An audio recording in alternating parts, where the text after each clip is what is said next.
unanswered. You're fooling yourself. God, a myth for the weak. Look at the world. Chaos, suffering. Where's your savior now? What kind of man are you? Always second guessing, never decisive. Real men lead, you follow. You falter, pathetic. Choices define you. She deserves better. Your love is weak, unreliable. How long would you see is a fraud? You're an apple rock. You're crumbly sand. Daddy, you're supposed to protect, teach, inspire. But look, failures pile up. What legacy are you leaving? The battle within never ends.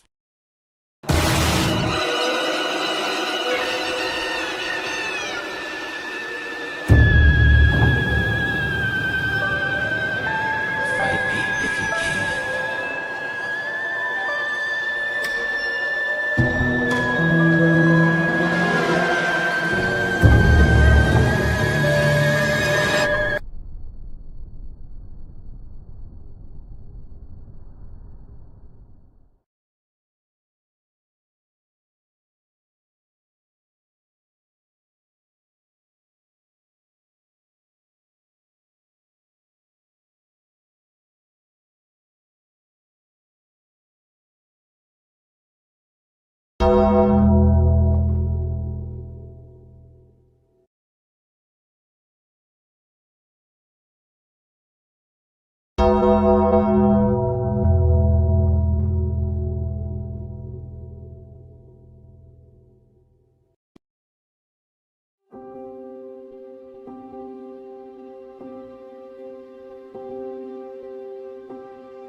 Extraterrestrial,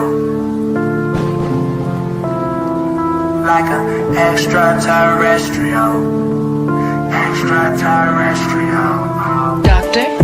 Like I don't belong, I feel like I don't belong. Like I don't belong, I feel like I don't belong. Extraterrestrial, extraterrestrial. Extraterrestrial, extraterrestrial. Like I don't belong, I feel like I don't belong. Like I don't belong, I feel like I don't belong. Extraterrestrial, extraterrestrial.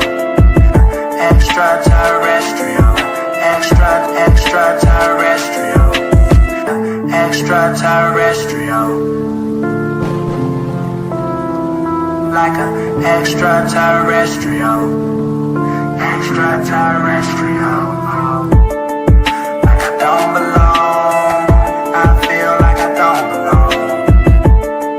Like I don't belong, I feel like I don't belong.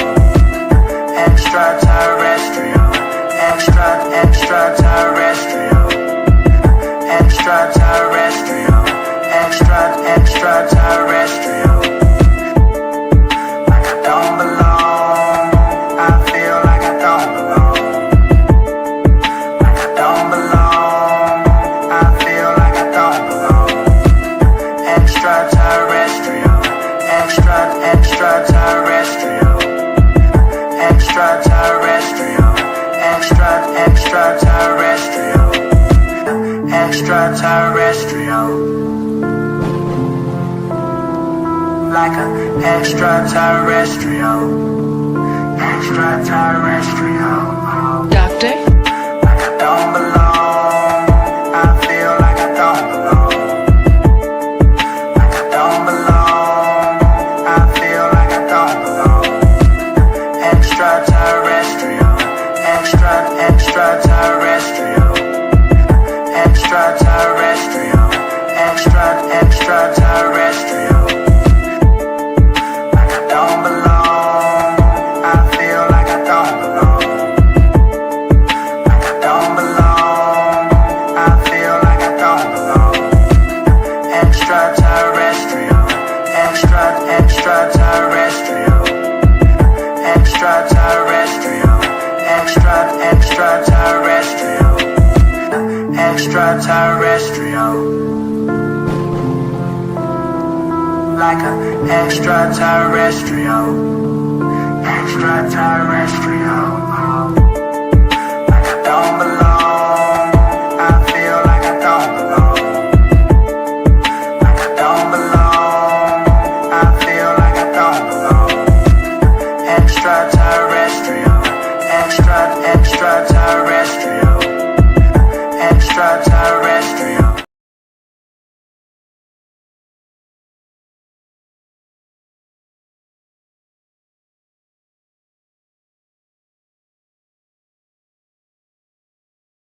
Right now, open the door. Open the door.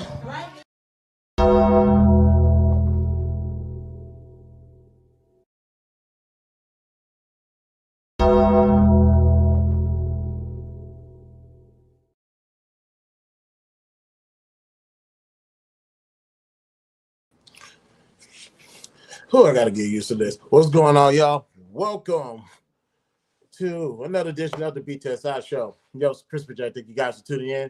And as y'all can see, I'm 38 years old. Yes, I made it to my 38th birthday. Let me get some coffee. Oh, wait. Because I'm only working on a couple of hours of sleep. And we'll go into details why I only got only 2, maybe 3 or 4 hours of sleep in more than 2 days. But who's in the building? My sis is here.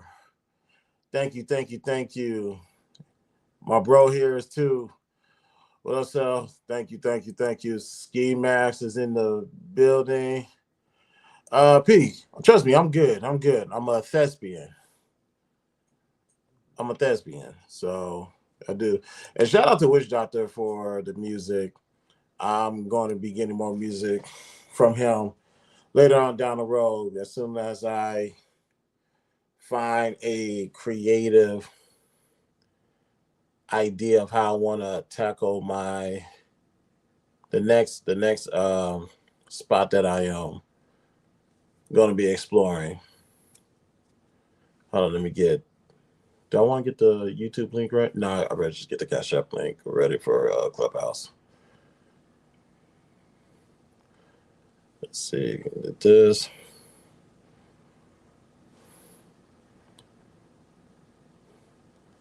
And I should excuse me, should have had this done. I know. Matter of fact, I was gonna do it 8 o'clock tonight, but this is my last day of freedom because as soon as this stream ends, back to the real world. Let me get rid of this. Let me get this. Where's that pin link? There we go. All right. We all set? All right, good. All right, we are here, ladies and gentlemen. Again, welcome to another edition of the BTSI show. I'm your host, Chris J. Thank you guys for tuning in on my 38th birthday. I greatly appreciate it. And like I said, I'm actually glad that I can control this. I can control my YouTube, Facebook, and Twitch all from the desktop now because I had trouble doing that at my previous location, but here we are. So on your way in, you want more content like this, Please subscribe, share it out. Follow me on all social links are located in the description. Am I forgetting? Cash App giveaway. Oh yes, we're still on the road to 1,000 subscribers, and I want to take a moment to thank all the people who has been subscribing as of late. Thank you for acknowledging the efforts that I've been putting in these last. Has it been a month? I think it's actually, yeah, I think it's been a month, or maybe 3 weeks that I've been putting this effort into this projects that I've been doing. So thank you guys for subscribing. Last time I checked, we had 965. So if my math's correct, as soon as we get 35 more subscribers, we will be doing the Cash App giveaway episode. So we did it when we did 500. We did a Cash App giveaway. If I recall correctly, Daryl Long won that $50 Cash App. We're gonna do a $100 Cash App, and I may do a runner-up Cash App giveaway as well. We'll see. So, and especially what's going on after today. Trust me, I'm all confident I'm gonna have that stuff taken enough for a Cash App giveaway. And participant waive all rights to privacy. Links are posted up top on the YouTube. So you guys want to pull up, you're more than welcome to. And like I said, ladies and gentlemen, this is the birthday celebration.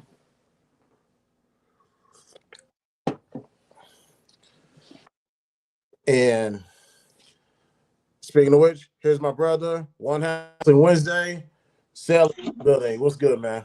What's happening, old mother flipper? F you. Okay, how we doing this? We can do it like this. There you go. What's up, man? Not much, man. Last obligation to YouTube on my free day. After that, y'all give me when y'all give me. Hey, listen. Look, I always tell people don't get all up into hearts about YouTube. It's either gonna catch or it's not gonna catch. The important thing is it's your birthday, man. What you doing, big dog? Well, let's see. I didn't feel like doing a regular episode. I wanted to do something like we may go back to 3 rounds of Siege. I know you a lot of people wanted to well, you particularly wanted to hear about my, I guess, new talking point from yesterday. So we're going to get into that. And just let everybody know it's the birthday. I normally don't ask this, but the Cash App is right there. Top corner right over there. The name is right there. Feel free to make any form of donation would be greatly appreciated. Most definitely. So what you get into today so far? Because this is already 6:25 my time. So what you done did today? Yeah, we at the same time. I ain't do nothing yesterday, but last 2 days I was still on grind mode. I had 2 hours of sleep in the last 2 days because things happen in real life. Yeah. And I got to find a way to go get some extra money. Yeah. And it's a reminder of how bad do you want it. I only got 2 hours of sleep. Yeah. That real life always gonna kick in the ass. But the thing is, though, you still find time for yourself, especially to enjoy yourself and to have fun. The way I look at it is, I mean, you got another day on this earth and another year to really be appreciative of having that blessing to be able to do the things that you do. So it's people who didn't wake up today. That's the way I look at it. Yeah. Nah, that's real. That's real. So trust me, I'm grateful. Yeah. But after this, I always said I'm the hardest working person on YouTube because I incorporate real life into that as well. Yeah. So we going back to the old school days, 7 days a week. Some of you guys already know how many hours I work, so just do the math. So we're going back to that. And honestly, I think it's just my comfort zone at this point. I like working. I like that also helps with my creativity process for YouTube. And it just works. I guess it just works for me. So, It's like, can't stop a good thing now. Maybe a couple years down the road when if some things change, we'll see. But other than that, I'm a workhorse. Yeah, this how can I say this safely? Because of the way things go in real life, you pick and choose your battles and you pick and choose what you can devote yourself to. Um and when you gotta not when you have to do, but when you do what you want to do, that's where you really find joy, peace, and happiness at. And my thing is being a workhorse, man. It's not fun being in one spot at all times. You see what I'm saying? I'm kind of speaking through the lines here on this one, but I Mm-hmm. get what you mean, though. I get what you mean. Yeah, and I got and also I got things to do, Mm-hmm. and can't do it on my current situation. It was good to take my foot off the gas, but real life says, yeah, this is not what we do. So, Real life has a way of kicking you in the ass and say, "Hey, yo," or just to let you know I'm still here.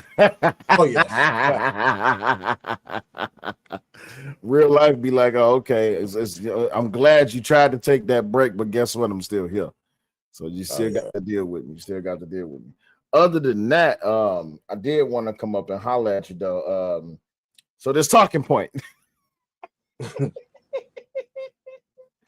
It's your birthday, but I'm still interested in that talking point because I've been looking at it all day, and I had to go through and scratch my brain a couple of times. I'm like, huh? I'm still trying to put two and two together So on that. okay, so let's get into that. Where I think is I might have said anti-black people, and if I said that, my sincerest apology. That was I misspoke. Anti-community is the word I'm looking for. Is anti-community. And ladies and gentlemen, it's no secret. I don't. We already debunked the talking point of alpha male because the alpha male comes from studies that turn out to be false about what it means to be a wolf. And when we figured that out, we just put the information out there and I left it alone. So one day on Clubhouse, I was just thinking about it because I heard the term alpha male and they were speaking about community, and I just think about it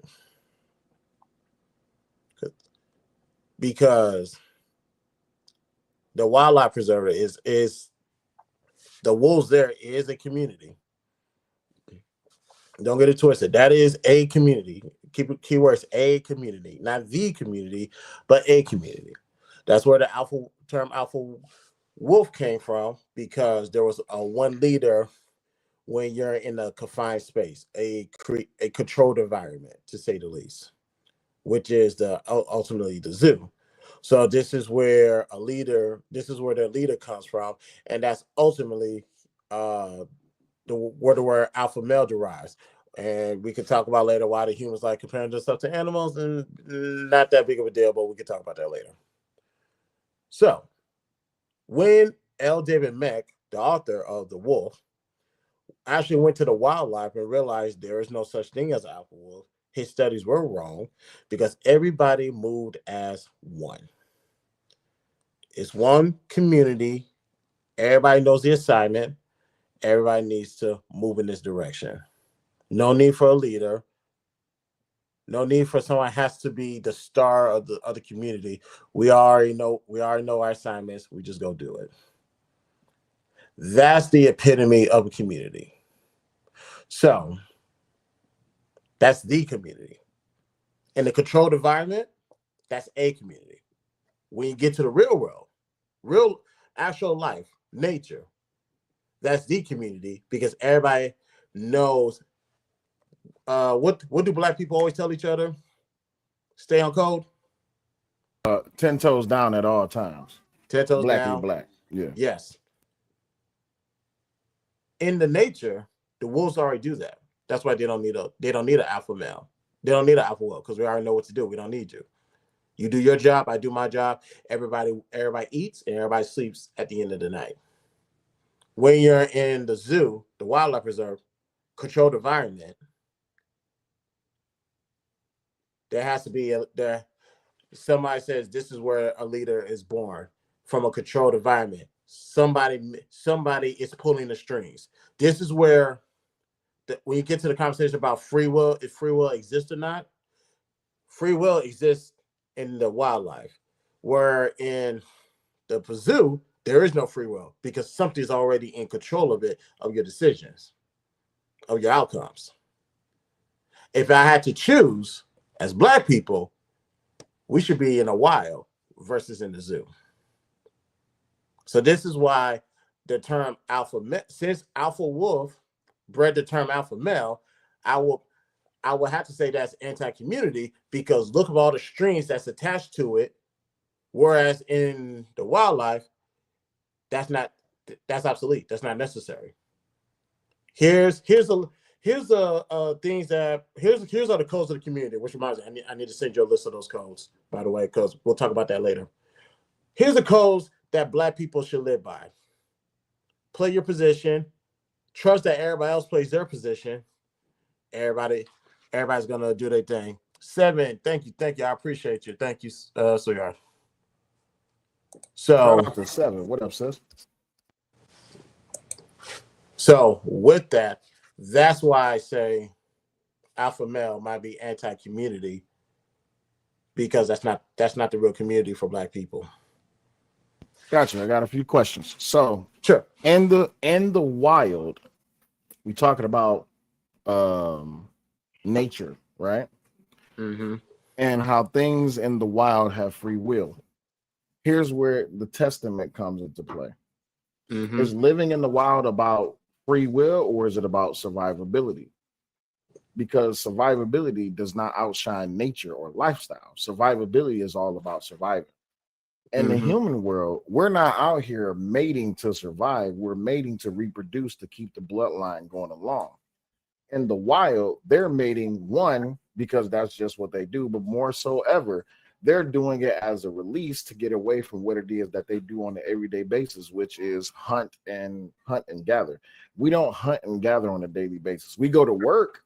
Don't get me wrong. We go to work and we make money. We procure funds to be able to sustain a lifestyle, but in the wild is different because they don't have a base zone, such as with the whole alpha male concept when it's dealing with the Hey Brown, how you doing, sweetheart? I'm doing good. Is it your birthday? If so, happy birthday to you. I appreciate you. Thank you. You're more than welcome. Yeah, right now I'm on we're doing a simulcast. I'm on YouTube as well. Me and my brother Cellular, we're having a conversation. You're more than welcome to stay on stage. Okay. No, you're more than welcome to stay on stage and tune into the conversation and chime in whenever you feel, okay? Okay, cool. All right. My bad self. No, you're good. So, but yeah, in the wild is all about survivability. In human nature, we're not out here hunting and deleting just for survival. We're just trying to sustain what we have. So even when it comes to community, I don't see a community of people going out hunting down other communities of people unless we talking about certain factors or sections of that community. You kind of teeting the line on this, but I still don't see how that would be a new thing because we do that on a daily basis. We go to work, we procure funds, we use these funds to sustain a house and to feed our children and to also invest into our life to push along that. In the wild, they don't do that. It's we teach you the certain skills so you could be able to live, and then you better not stay around too long because 60% of y'all not gonna make it past birth. Once the turtle lays the egg, hey, you better make it to the water because if you don't, you're on your own. That's just biology, nature. But here's the thing: two things can be true when it comes to wildlife and wildlife in comparison to the the preserve, because there are some commonalities, yes, between the two. However, one is a controlled environment, and let's just, lack of a better word, it's a controlled environment by white people. White people control this environment, and within this environment, Black people say, "I'm the alpha male." You're the alpha male in the white man's environment. Whereas in the nature, it's just you and your community, and you guys are moving as one. You guys are already staying on code, and you guys have your code to stay by. And I would say that's more so the community for Black people. And we had, historically speaking, we had that before in this country. So I'm with all these references that we had previously, one is more community than the other. So if you want to call yourself an alpha male, which I already debunked, because that's not, because real wolves don't have an alpha male. They all move in a pack. They all move as one. In a controlled environment, has to come an alpha wolf. From a controlled environment, meaning if this quote unquote white man did not exist, we will all be moving as one, as they do in Africa right now, as they do in the Caribbean right now, where as they do in other continents outside of the U.S. right now. That's what I'm saying. So I do believe in this. Now let's transition to this modern time. In this country that we're in, we can still move like we are in the wildlife, because like I said, everybody has a code, everybody has a foundation, everybody has a principle, everybody is obedient, and which transition to discipline. You can do that right here, you can do that right now. But if you choose to be alpha male, you can. That's your prerogative. But keep in mind, there's something about everybody playing their position, whatever position they decide to play, because like I said, all foundations are different. Like, for example, you and Raw have a different foundation than anybody else. So as long as you guys' foundation, whatever you guys decide the roles are, that's your foundation, and you guys should live by it. It's better than the reason why we're doing this is because the white man is above us. The white man's pulling the string. Ain't no white man controlling y'all too. They ain't got the money to. Absolutely. Can I offer you a perspective? Yes, sir. In the human world, we live in an organized environment. As a matter of fact, we manipulate nature to our benefit so that we can construct these environments. In the wild, they live in an environment which is constructed by nature that they cannot manipulate. You see what I'm saying? So even when it comes down to relationships, people say that one more time. You said in the real world. You say say that one more time. In the real world, we live in an environment where we manipulate nature to our benefit. And in the wild, they live in an environment which is which is constructed by nature. The difference between the human world and the wildlife is that we construct our world. They just live in a world that's already constructed by for them, or that is manipulated by nature. We manipulate the nature in our world, and they have to live within a world that nature manipulates. That's the two differences. And even when it comes down to relationships, we manipulate relationships. We construct foundations, and we change all these different aspects when it comes to how it is to exist within a relationship, what a relationship is. You have poly relationships, you have split marriages, you have divorce, you have separated. In the wild, it's either you the strongest male that is going to get the female, and then you take over, reproductive rights by either winning the attention of that female or just taking over that female. One of the biggest things is that there's no such thing as grape in wildlife. You see what I'm saying? Not to also include in the wildlife, such as even within the pride of lions, they delete the young when they take over the pride. That's not something that's welcomed in human society. In the animal kingdom, I don't know if this happens with wolves, and I don't know if the new wolves delete the pups of the previous alpha, but that's not something that's welcomed in human nature. Lions, I know lions for sure. I'm not sure about wolves. Bears do it. Bears definitely do it. Bears, okay, I'll keep that in mind. Lions for sure. Wolves, I'm not sure. I wouldn't surprise me, but I'm not quite sure about that. But I'm gonna look into that one. But the premise of the argument is, well, granted, like I said, I debunked this a long time ago.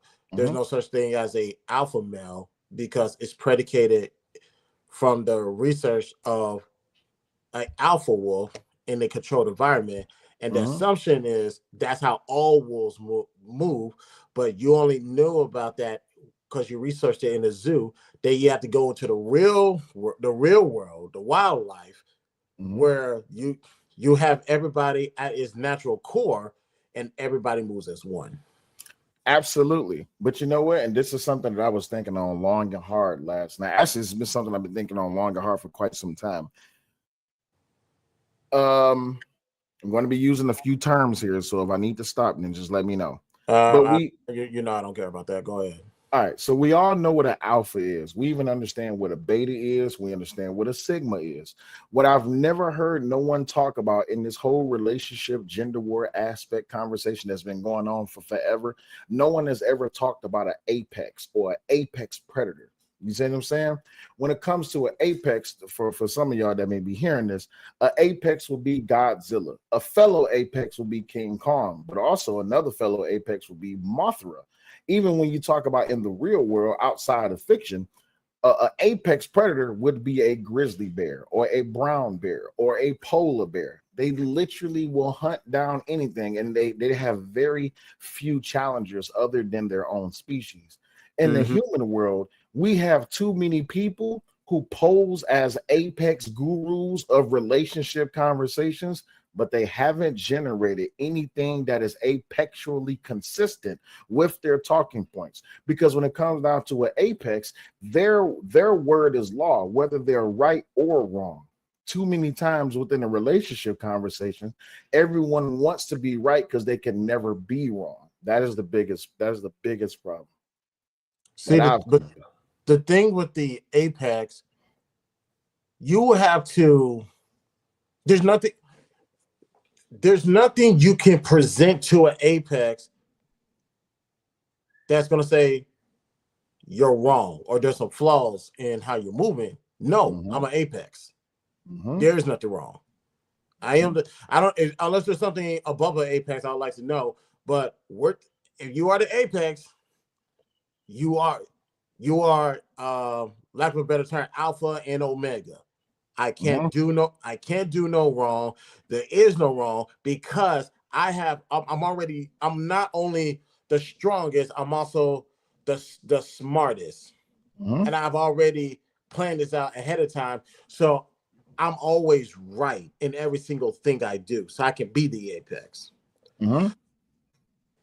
There's only and when we talk about dating gurus, there's no dating gurus in these spaces. There's not. The closest thing I could think of, honestly, is probably Anton, and that's only because he got 20 plus years on people. Yeah. I'm not gonna say his name neither because we only know that on Clubhouse. I don't think we know that on YouTube, so I won't mention his name. There's somebody who's been with his lady for 16 years. So he will be considered in an apex about when it comes to not dating. Well, we don't believe in dating. To marriage, about what to look for, what do you want, how does this benefit you, what's your ROI in all of this. Can I disagree with you for a second? So the thing about apexes is they don't need an introduction because even when they're unknown, they will be known. Such as an apex roar. An apex roar in the animal kingdom is you can be 5, 10, 20 miles away, but the roar of an apex animal will let everything in the vicinity that hears it know I am the king in charge, or I am the head honcho in charge. By the way, there's nothing above an apex when it comes to hierarchy. Yeah, sigma, beta, alpha, they don't even approach the levels of what an apex is. They're just stronger than everything that's below them. And in the relationship conversation or relationship space, there is no one that's an apex. And I can easily prove this because everyone, I'm sorry, go ahead. No, because I brought up Anton and the other brother. I'm not gonna bring up his name. I'll text you his name. But those are the only names I can think of, but they're not technically this space, quite frankly.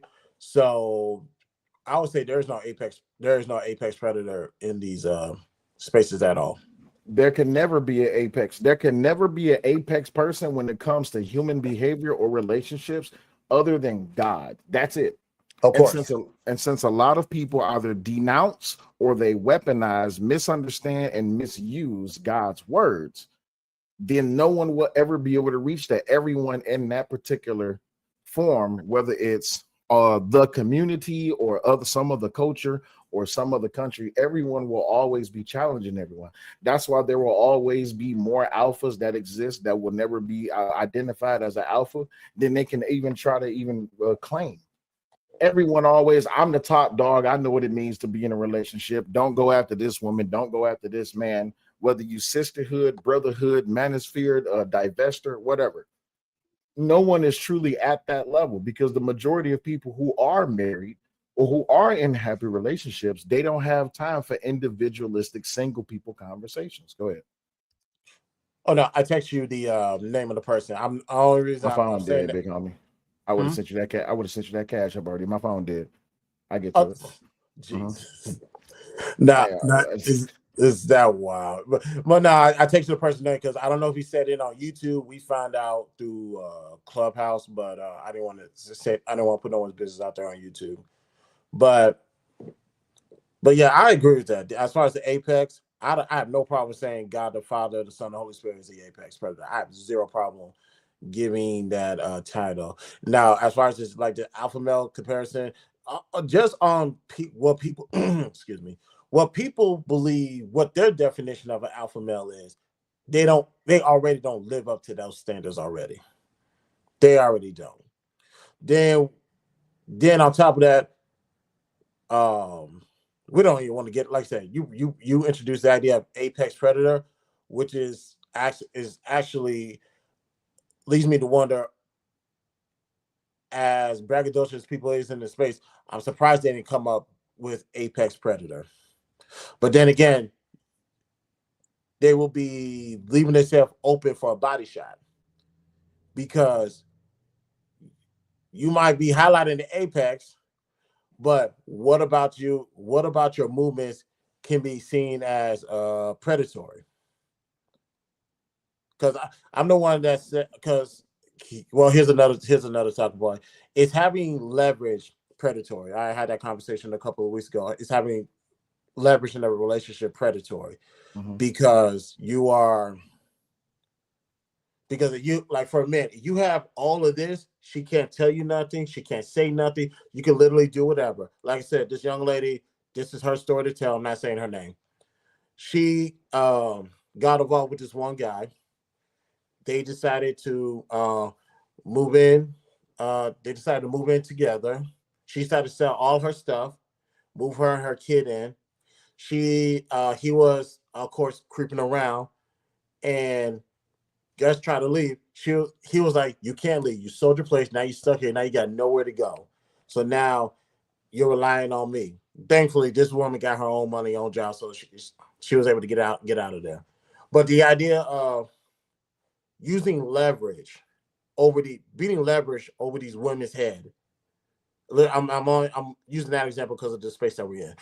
Using leverage and beating it over these women's head, but like, because I have this, you have no choice but to acquiesce to my demands. That's why I ask, is having leverage in a relationship predatory? So go ahead. In more ways than one, yes. But you know what though? That the record, or what's going on, April? That recognition of that leverage only exists in a human capacity, or only we acknowledge it in a human capacity because we have this cavalcade, or we like to put our belts around our shoulders, and we like to put notches in our belts and say, "I accomplished this. I accomplished this. I did this." And the wildlife, they don't have a belt, they have scars, but those scars actually have meanings on it. They actually have real effects on them, such as one of my favorite kings of a pride, which is the lion pride. His name was Scar. Scar got his name because he was literally missing an eye, but Scar ruled a pride for about, I think it was like somewhere like 15 or 20 years or something like that, if I'm not mistaken. The problem with Scar was that he got old. So there's no one like that in the human capacity where we could say that my experience was so deep when it comes to relationships. I have an actual living scar that's affecting me on that level, and hence why it is that I should not be challenged on anything that I say until I get elded. You see what I'm saying? That's the craziest thing. It's funny you say that because we talk about who can hold you accountable because that's the first thing that comes to my mind. Absolutely, that's the point. Go ahead. Me and me and a friend of mine, we was having this conversation earlier, sometime this year, based off of what I've been through, and obviously I have my close circles of people. Based off of what I've been through in my lifetime, especially the last 12 years of my life, there's no I said to myself, and I have probably articulated this publicly, there's not a single human being that can hold me accountable and live to tell the story because of those battle scars that I have. And not only that, not only the battle scars, the things that I have said 12 years ago still holds true till today. So I have that mindset. Wody, what's good, man? Appreciate you, man. I had that mindset like, you need to have the same resume as me to hold me accountable. And that's only if I allow it. Now, obviously, there's close people in my circles, only a handful of people where they have my phone number. You have my here's a clear sign of who can hold me accountable. Do you have my phone number? No, you can't hold me accountable. Unless I tell you you can hold me accountable. I got 3 OGs on Clubhouse. Black man who used to he's the one that gave Kevin Samuels the stats that he used on the show. God rest Kevin Samuels' show. Black Coin, him and I was talking the other day regarding stepmothers. We'll have that conversation momentarily. And unapologetically Black. He's a finance guy that I know. Now those three, no, actually one of them do have my number. Those are the 3 exceptions. Anybody else, you need to have my number in order to hold me accountable because you're in my circle. Anybody else, I don't want to hear from not one single YouTube, Twitch, Facebook, whatever streamer to talk to me. So that just means I just want to throw that out there because it's funny that you said that because I have made that declaration. I was like, some of y'all can't even tie my shoes. Y'all ain't been through the shit that I've been through. Let me evolve that for a second, right? Because when it comes to people who are Sigmas for specifically, Sigmas definitely understand and acknowledge the fact that accountability is something that does indeed exist, but you have to be either next to me or above, or I have to recognize you as above me to be able to hold me accountable. That does not include a parental figure, because I'm gonna tell you right now, a lot of people where they get it mixed up is they try to use the Bible and say that thou shalt respect thy parents, and if thou disrespect thy parents, then they're not held within a good standing with God. Well, to majority of Sigmas, I won't even let my mama and daddy disrespect me. You see what I'm saying? Like that accountability is something that's completely different, because if you have an illegitimate or disrespectful parent, just because they're your parent does not mean that they're always going to be the one to respect you. Now, if you have a respectable parent and they're just guiding you the correct way, then that's one thing. But you have to be able to have that status, have that position. Just because you gave me life does not mean that I have to withstand everything that you say because it's disrespectful. But that's another problem though, because we're talking about Sigmas. When we go down to alphas, this is where I got hung up in your talking point yesterday. We're talking about alphas. What alphas do, they choose what's disrespectful. Even when it comes to a parental figure, your parent might tell you, you can't do this, or don't do that, or be quiet, or follow my rules, or this is my house, these are my rules. That alpha may want to challenge their parent, like, well, I don't have to do what you actually, yes, you do. If your son came up to you right, if your son came up to you right now and said, Daddy, I ain't got to go to bed just because you said go to bed, he gonna get a response that he ain't expecting. Yeah. But in a Sigma's position, it's just like, son, it's time for you to go to bed.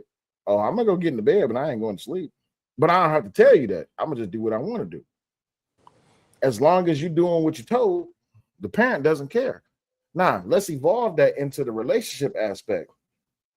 Who can hold you accountable about your relationship? Only the person who you are with. But if the person who you are with is not someone that you respect, then you're not going to listen to what they got to say. If that's the case, why are you with them? That was going to be my next question. Why are you with somebody you don't respect? Exactly. So in the relationship space, how can anybody make these arguments of, oh, if your woman not doing this, or if your man not doing this, then I expect all of these people to be single and remain single for quite some time.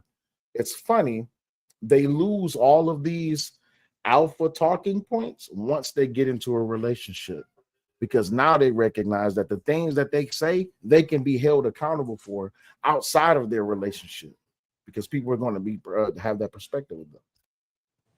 That's true. That's 100% true. And that's why when you sit back, you listen to these conversations, if you can stomach to listen to those. I can only tolerate a few minutes of it, then I gotta go. But you'll see that something about your points, something about your principle is not adding up, because a principle is supposed to be utilized anywhere and everywhere. But if you get into a relationship, that's when your principle changes. I find that to be quite odd, and I've quite based off of their standards, that's not alpha like. Just based off of their standards, that can't be. Yeah, that's because they're posing. Yeah, most of these people on here, I have been said they are pretenders at best. At best, they are pretenders. It's copy and paste, or as the originator, you saw what's going on here. Hold on, let me check something. We still live? We still good? Yeah, it looks like we're still live on YouTube at least. Okay, cool. So when it comes to these talking points, that's all they're doing. They are copy and paste, or maybe this is what I want to live like. So I'm a portray that I'm doing this. It's fake it till you make it, and only to make it and to revert back to what we know you to be. And now this woman has committed to a fraud, essentially. So that's where all these stuff go out the window. Absolutely. And once that particular YouTube couple, which we don't need to name names, that particular YouTube couple, individualistically as a single person, even if what they say is wrong, them having the freedom to say it, someone can believe that they're right.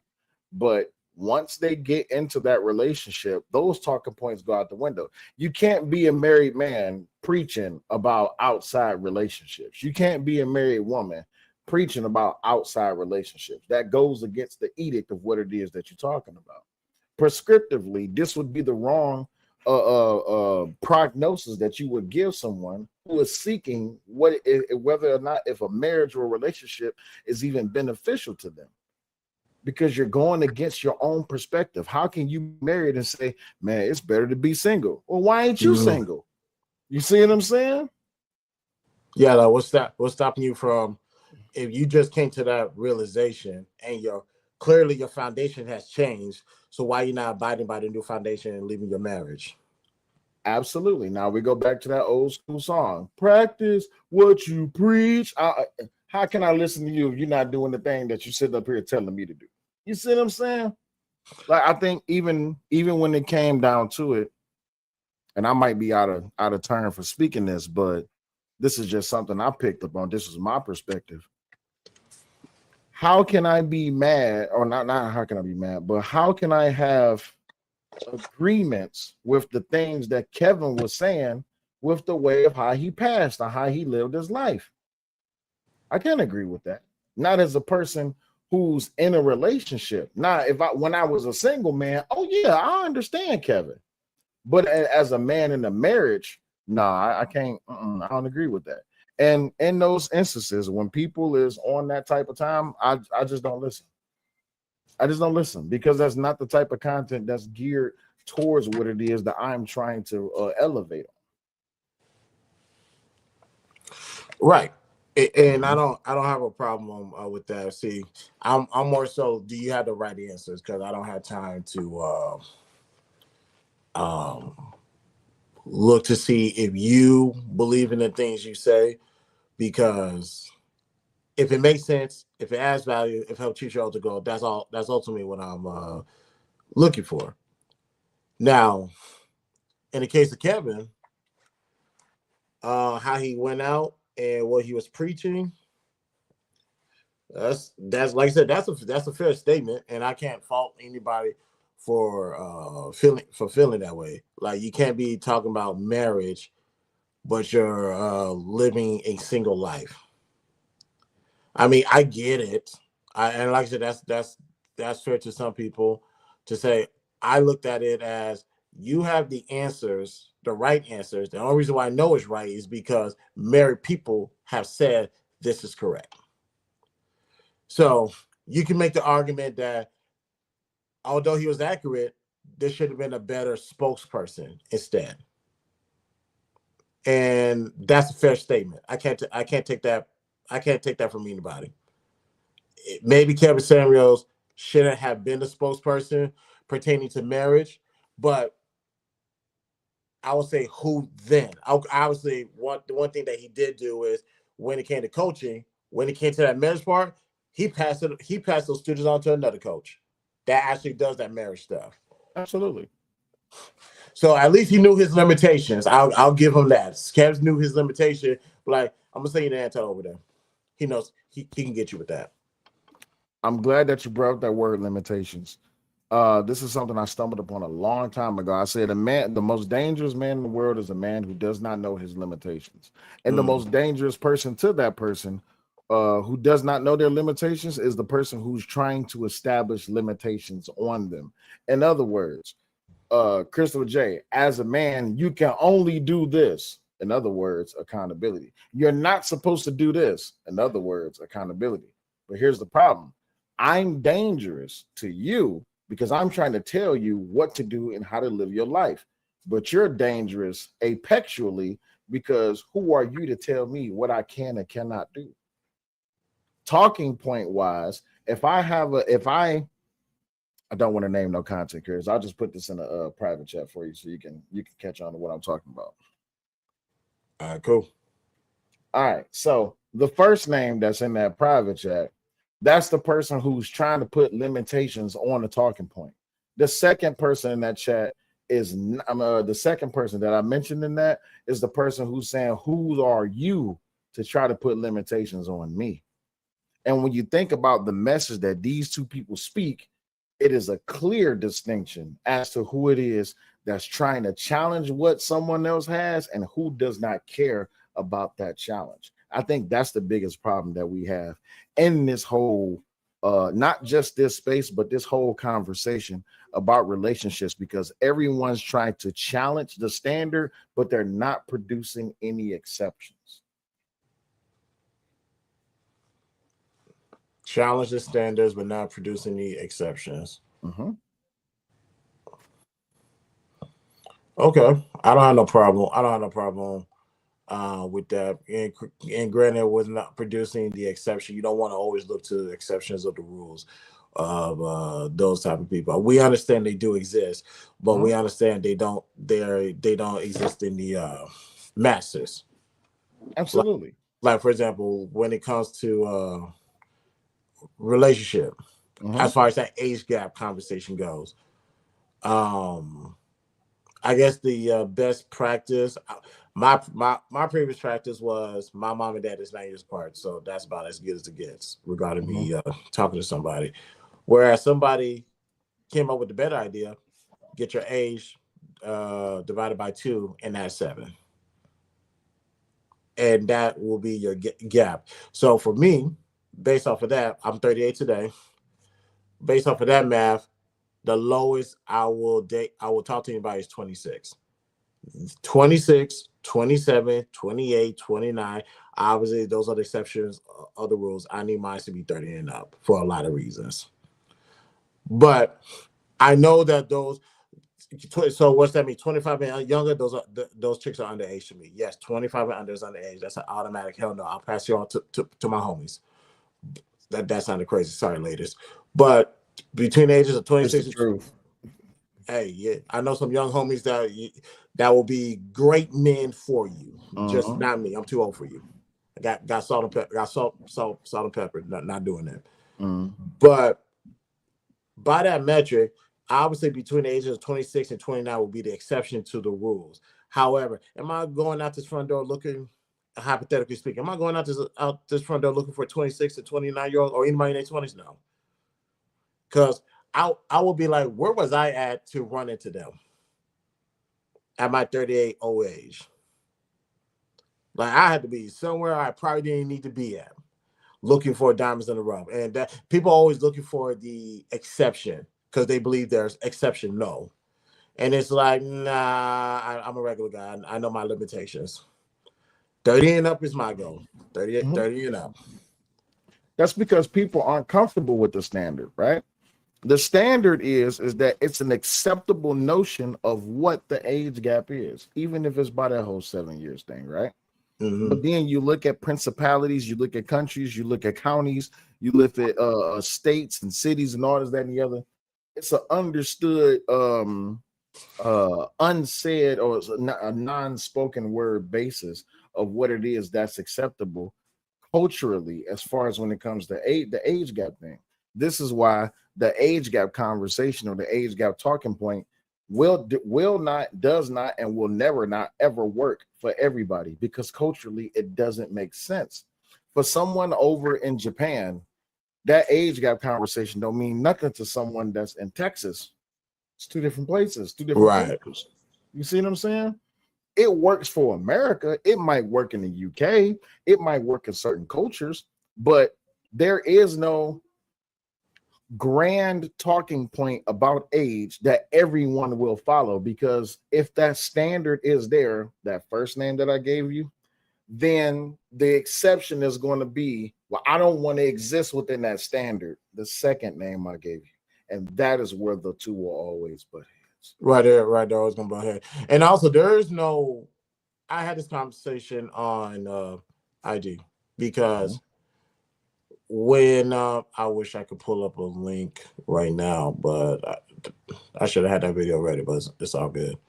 I was talking to Yums. Shout out to Yums from Clubhouse, because we were talking about the idea of, I'm never gonna not date a woman because she has children.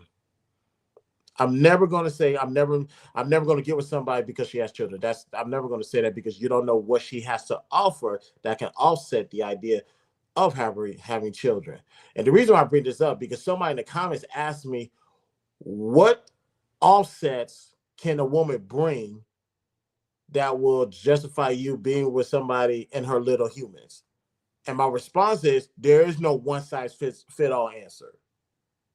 There will never be no one size fit all, because, like you said, depending on who you are, where you're located, and what your beliefs are, the foundation is always going to be different.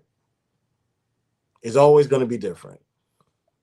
So, because of that, I let him know that I can tell you what the offsets are for me, but they might not be the same for you, and that I'm not going to put my beliefs, my standard on you, because I don't know if you can carry that load respectfully.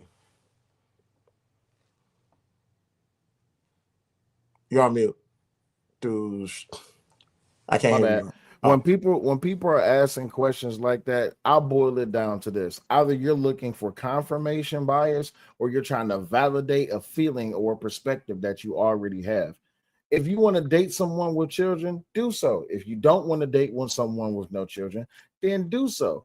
I think the reason that a lot of people ask these questions is because they're afraid about how the people in the real world or on social media is going to perceive them.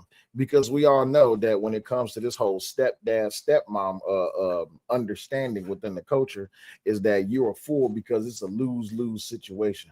So you might love the parent, or I love him because he's good with his kids, or I love her because she's good with her children. But everyone else on the outside is going to be looking at you like, man, you look like a fool. You messing with a woman that's already been touched. It's just like, okay, so then what's your recommendation? And once you get into that murky conversation, that's where you find out that people is crazy. Oh, because let's get into that murky conversation, because I can put this right here, right now. Because you say the fact that you're touching somebody that already has a child is wild. Okay, you want women with no children. How young do you really want to go? Exactly. So yeah, let's have that uncomfortable conversation. This is where the predator. This is why they can never call themselves an apex predator, because I get to highlight the predator part of the talking points. How young do you really want to go when it comes to finding a woman without kids, or even worse, finding a virgin? So when you're dealing with women that are in their 30s, good luck. Good luck finding a virgin. Good luck finding one without a child. That's just unrealistic. The numbers does not favor for you. Does not work out for you. So unless you're going to be Paul in the Bible and completely devote your life to God and leave these women alone, we know you're not going to do that. So stop playing. Stop lying. Well, this is why I said no one will ever present themselves as the apex or the apex predator, because that comes with some there is someone who tried to present themselves as the apex. But you know what happened? Social media what happened. Social media is what happened. They had this thing called cancel culture and Me Too movement, right? But you had someone who was completely unchained, unbound by these cultural constructs that people came up with. My prime example of a great person who's a great representation of an apex would be Jack Johnson. Before I think he was the first black heavyweight champ in the boxing world. Jack Johnson. This is why they created the Mann Act, because he was messing with white women and bringing them across state lines. He didn't care. He didn't care what the law said. He wanted what he wanted. He got what he wanted, and it was what it was. And a lot of people the only way that they could take him down was by the legal system. But other than that, as far as just existing, that's someone I would look at as just like how they live their life. Now, talking points wise, there's no one who has presented that standard, because it would have to be a standard that's so conceptually true that on a consistent basis that it cannot be disproven. Even if it is wrong, it's still right, and that doesn't exist. Like when I hear about the black woman is this or the black man is that, there's always some fallacy to it, because all of these talking points is presented in a salacious way that they have some type of truth to them, but also they're based in a bias or a validation or confirmation bias. You are saying these things like, give me a talking point. What's a talking point you can just pull out the hat right quick?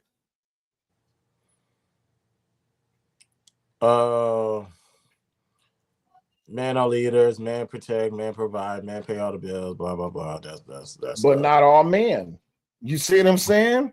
Not all men. Just because you can be there, even a broke dude can be in a home. Does that mean that he's a provider? No, he's just there. Even a well-trained fighter can protect the family, but if he can't produce anything, what is he providing? You see what I'm saying? So all of these talking points have a fallacy, whether it's against or for males and or females. It's going to be impossible. That's why this challenge is so crazy. and that's why when I listen, I was like, I can see so many things wrong. Like, let's get to the step parent thing, because we were talking about this morning. people have the reasons why they don't want. Why men have the reason why they don't want to be a stepfather. And instead of stating the obvious reasons, people like to fuck the audience just to see who comes first. I don't want to take care of a man's child. What happens if they say you're not the daddy? What happens if the woman say you can't discipline, you're not their daddy, and all this other goofy shit? I tell them this. Whatever you're about to say for the step parent, I can easily say that on the biological side. They said being a step parent is a thankless job. So is being a biological father. Kids are going to grow up to say, I hate you, Dad. Oh, I hate you, Mom. And don't call and check on you every day, send you to the nursing home. Thankless jobs. From the time they're little all the way to they're adults. You get that from your biological children. So to say that's exclusively for a stepfather or stepchildren is wrong. Because we see more biological situations than step-parent situations. And based on what happened on the biological side, it can also happen when it comes to being a step-parent. You take that chances because the commonality is you're a parent, they're a child. Whether they're yours or not is irrelevant. Absolutely. Edie, man, what's going on? So I got a story to tell you. As a matter of fact, this is a story that was just told to me recently by a distant family member of mine, because we was having a conversation. E-Man, pull up. Yeah, I think you'll appreciate this conversation. Pull up real quick. Most definitely. So we was having a conversation. This is a distant relative of mine on my father's side of the family. And I was pretty much getting a family history, and she was telling me that when it came to her father, because she got pregnant at the age of 15. When it came to her father, once her father found out, he was furious. Okay, he wanted to come back to the house and he wanted to create a new definition of the word ass with her. Okay, but what happened is that her grandmother got in contact with her father, who was at the hospital, and her father respected her grandmother. Like there was nothing that her grandmother could not say that was wrong to her father. But this is the grandmother on her mother's side. So her grandmother called her father to the hospital, and he showed up there. He in a tornado, he in a tirade, he mad. And she said, if you go to that house and hit that girl or discipline that girl, I promise you, you will be in this hospital and you will leave this earth the same day I do. He said to her, if I can't discipline her, then I don't want nothing to do with her. She said, fine, I can accept those terms. That day, he went home, walked past my relative, packed up his clothes, and left her siblings, and her mama, his wife, left the house. She did not see her father again until about 25 years later. That's how convicted he was in his position of, if I can't discipline you, I don't want nothing to do with you. The difference between a paternal parent and a step parent is a step parent has to earn that right to discipline. A parent has that right to discipline. Even then, because ideally that will be let's get to the step parent side.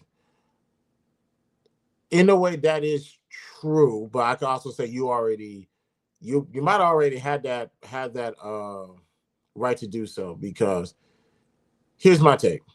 There's not a child on this world I can't discipline. Correct, discipline, whatever word you want to use. Not a child on this world I can't. But that's because that's how much influence I have on children already. Now, when they see me, whatever they think, whatever goes through their head, it is what it is. I'm not worried about that. It's that when you're messing up and I see you fucking up and that type of stuff. Jay, man, what's good, man? Yeah, I'm gonna say something, especially if you're in my circle, my close-knit circle. Yeah, if your kids are tripping, you already know how I get down as a parent, or just how I get down. You about to get that action. Yeah. Especially if it leads to that. It's going to happen. But more times than not, I'm already going to pull up. I'm going to pull up on 5. Not on 10. I'm gonna pull up on 5. What's going on here? All right, you go over there. You go over there. I don't want to hear none of y'all talk, especially when your mom's over there doing something. We're not doing that. Y'all need to stop. Or your pops is in the other room handling some business. Y'all sit here and relax. There's not a child I cannot do that to. Nor have I came across. I'll say this. I can say this in confidence. I have not came across a parent who has got in the way of me doing that already. Because as a parent, we already want the same thing for your children and our children. And guess what? I leave room for if Grayson, like you and Ron are obviously aunt and uncle's son. If he wilding and y'all two check him, what am I going to say? Nothing, but thank you. But this is what I mean, right? So even in that situation, right? Not saying that this person, hold on one second. Excuse me. Check your back chat. So not saying this person will ever be a stepfather to your child, but does that person have entitlements to discipline Grayson? He does not have entitlements to discipline Grayson because he have already shown what he has done with his kids. Now, he has, go ahead.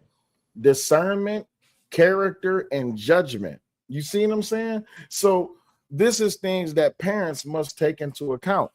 You allow people who you entrust with guiding your children down a correct path that will evolve them, not digress them. So in my situation, right,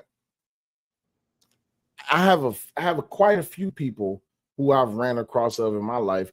They said, well, if it came down to it, I know Will to look out for my children. I will look out for your children before I look out for you because you're an adult. And if you can't handle yourself, you can't handle it. But them children, the babies, they can't handle themselves. You see what I'm saying? So that's always been my faction. And that's how it is that I've always kept my standard, how I kept my perspective, how I kept my position. But there's certain people in this world. I don't care if you the best person in life, if my judgment of your character and of your discernment does not match up with what it is that I want for my children, you can't discipline my child. I don't give a damn if you're a millionaire, billionaire, best person in the world with 2 white wings on your back. I don't care. I don't like you. You ain't disciplining my child. Man, what up, though? E-Man, back on the BTSI show. What up, man? What's up, big dog? I'm just listening. I don't know, man. Maybe I was raised different, man. I got whoopings from my aunties. I got whoopings for everybody. Like, I was a bad kid. You know the problem I have with a lot of male parents, right? I don't know if I want to say fathers, right? The problem I have is you act like your kid ain't bad. This is the problem. That you act like your kid ain't bad. You done whooped your kids 7 times. Now you mad because another nigga done whooped your kids. What are we talking about? Like, this idea, like, it'd be different if I hear it out when people like, my child ain't never got a whooping. They never did nothing to get no whooping. They don't deserve no whooping. Maybe you question that. But you beat your kid every week because they don't want to go to school. And now you mad that your child in another man's house getting whoopings. Like he literally just doing exactly what you would be doing if you was there. So I'm against it. You know, I feel this right here. The reason that I made sure I was married before I started having kids, so I wanted to be the man that was heavily involved in my kid's life. But I feel like if you got another man, and I heard Sel earlier saying a stepfather got to prove himself to discipline. He proved it once she said I do. Once they got married, because a stepfather is when you get married. We ain't talking about somebody who playing house. And so once he get married, the proving is over. He got just as much parent rights as the biological parent. And I'm the type of person is if that person now I get if you don't want if a woman said I don't want my boyfriend touching my kid, that's cool. They not even have a covenant with God. I'm not talking about them. When you start talking about a stepfather, someone who done made a covenant with God with that woman and they done became one, guess what? He got the right to whoop your kids, especially if your kids is off the chain. Right. But here's the thing though, Edie, man. I say this to people all the time. Me, you, Christopher J, and the majority of adults, we're existing within the realm of logic. We're talking about the minority of the majority who don't exist within the realm of logic. These people literally live on the basis of that you should give me sex just because I paid for your meal. You see what I'm saying? These are the type of people who have this understanding that, oh, well, I'm dating your mama, so I reserve the right to discipline you physically. No, you don't. You don't reserve that right. Just because you're dating don't mean nothing. But when it comes down to these relationship talking points, Eden, man, I'm glad you up here. There's no way that anyone can produce anything new, even when it comes to the step parent conversation, because it's an age old conversation. Most step parents back in the olden days became step parents because the parent passed away, not because, oh, the baby, the mother and the father just broke up in relationship. No, the other parent passed away. There was a standard on actually being in a relationship, because the majority of people who got married in those days didn't even have children until they got married. Like, what are we talking about? I agree. Mhm. I think we just gotta get back to the point is, and I get it, like, because I get what dudes are saying. I don't want to make sure that my child is not being abused or taken advantage of. I understand that sentiment, right? Mhm. Mhm. But when it comes down to that woman and got married to somebody, like I said, I'm not talking about he dead for the weekend. Now he want to be the disciplinary actor. I ain't talking about that guy. But she done married that man. When she say I do mean that I do allow you to discipline my kids. Mm. Mm-hmm. I get that, but you gotta evolve it, right? In today's day and age, that can be a standard. But then what's the exception? The exception is it's actually multifaceted. One, you got to stop having children out of wedlock. Two, no sex before marriage. And three, marriage should only equals sustainable marriages. You shouldn't just be getting married to someone just because you want to have sex with them. Or you shouldn't be getting married to someone just because you got them pregnant, because then you're going against the first thing that we already discussed, those sex before marriage. The problem is that the majority of people does not want to follow this because they already have problems with contractual relationships. This is where the whole debate comes about of, is marriage worth it, or is it beneficial to either the man or the woman or to both? See how that works? Mm-hmm. Well, marriage is beneficial for the whole family, right? We gotta be clear. Was having this conversation with my wife. Like the person who is hurt the most by divorce are children. Of Children, course. children. Like if you ever, I don't know why nobody on YouTube have did this, but I don't understand why we don't get divorced kids to have this conversation. I want you to talk from the parent point of view. I want you to talk about how your life changed from the kids' point of view, right? And I think a lot of people, they fear marriage because they don't want to be like their parents. Hey, I don't want to end up separated. Trauma come in from saying I don't want to be separated. I don't want to put my kids through quote unquote what I went through going through a divorce. Like my parents got divorced. My wife's parents got divorced. And we had this conversation about, how was it? Because when my parents got divorced, I was at a younger age. She was more of at the teenage. But I thought that it affected me more because I was younger. But I think teens are really affected by their parents separating, especially if they've been married for a long time. So it just come down to who's the beneficiary. It seems like the kids are the loser. The point that I'm making is the kids are the loser in all this situation. If the kids they had the kids to a baby mama, they're a loser. Their parents divorced, they're losers. The only time it seems that kids win is typically marriage or remarriage. That's when the kid get typically the best benefit. I agree because when they had these stupid ass conversations about who benefits from marriage, men or women, my answer has always been the children.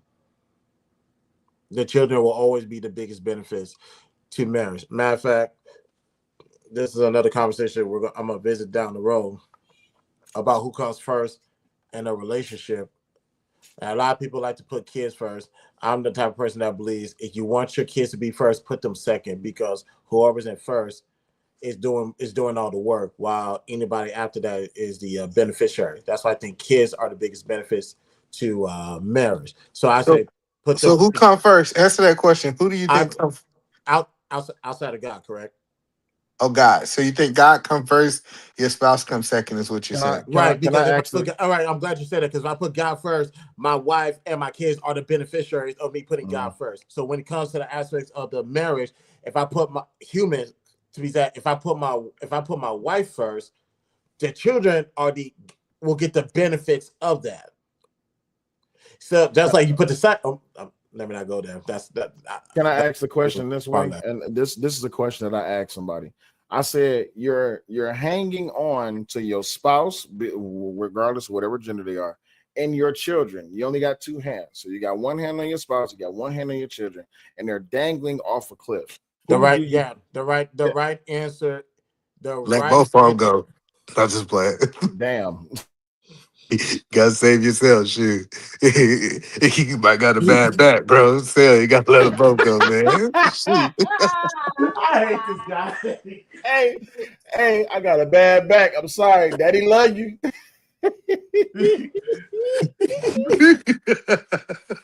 Hey, I'm gonna do the best I can. But when that thing pop, I gotta let y'all go. Why should we all go? Like somebody gotta live to tell the story. I'm just saying. But no, Oh man. I asked this question of a female one time. She called into the show, and we was up there for about a good 7.5 hours. And it was a simple question. In this scenario, who do you pull up? And she said she would pull up her children. I said, okay, so you would pull up your children. I said, why would you pull up your children over pulling up your husband? She said, because my children is going to love me and take care of me. I said, but yeah, but so I said, think about it in the aspect of this. You can have more children. You can't have the same husband.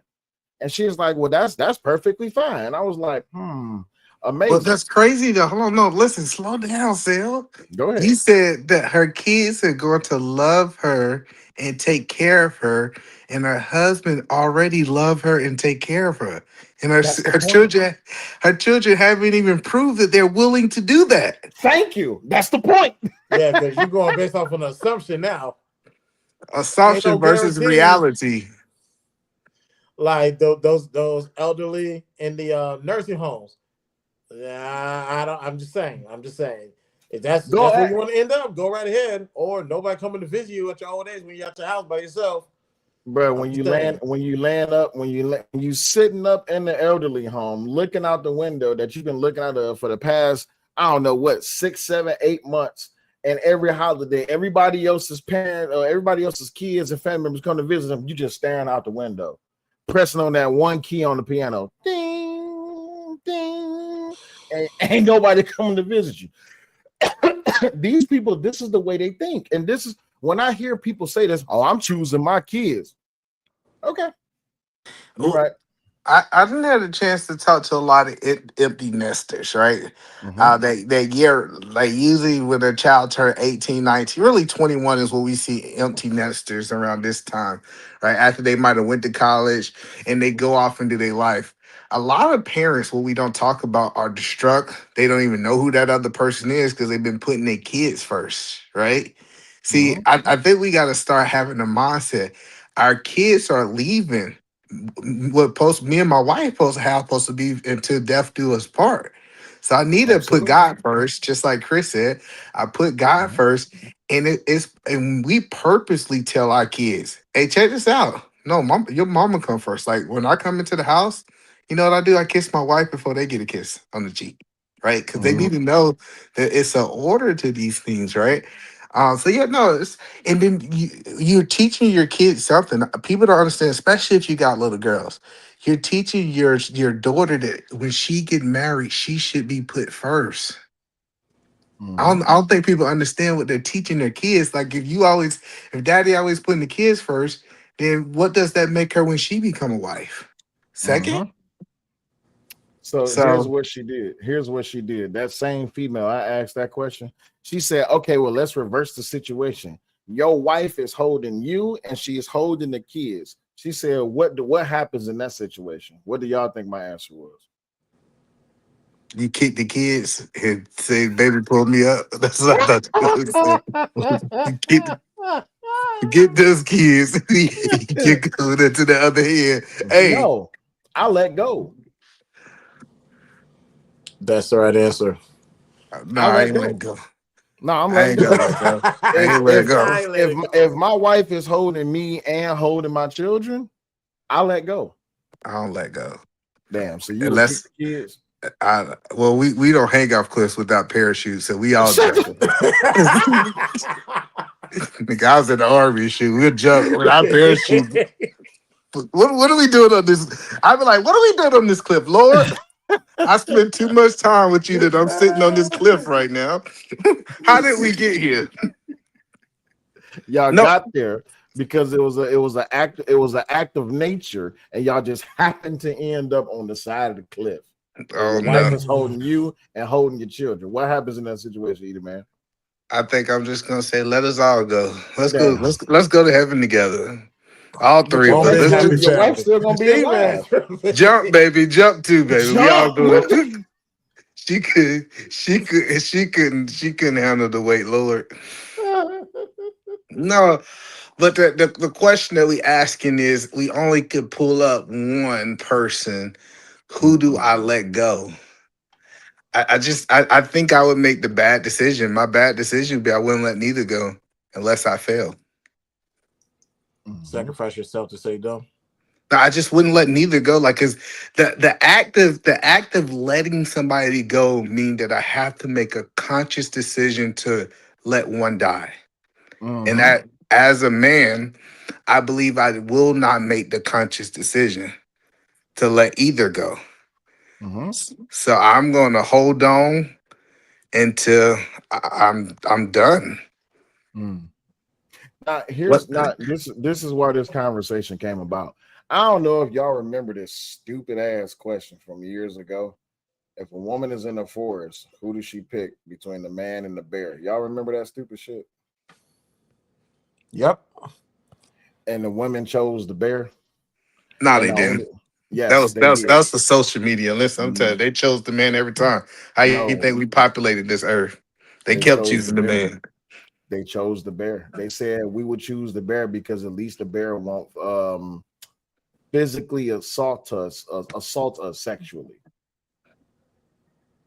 Yep, there it is. Women say they fear men more than bears, but send love letters to criminals in prison.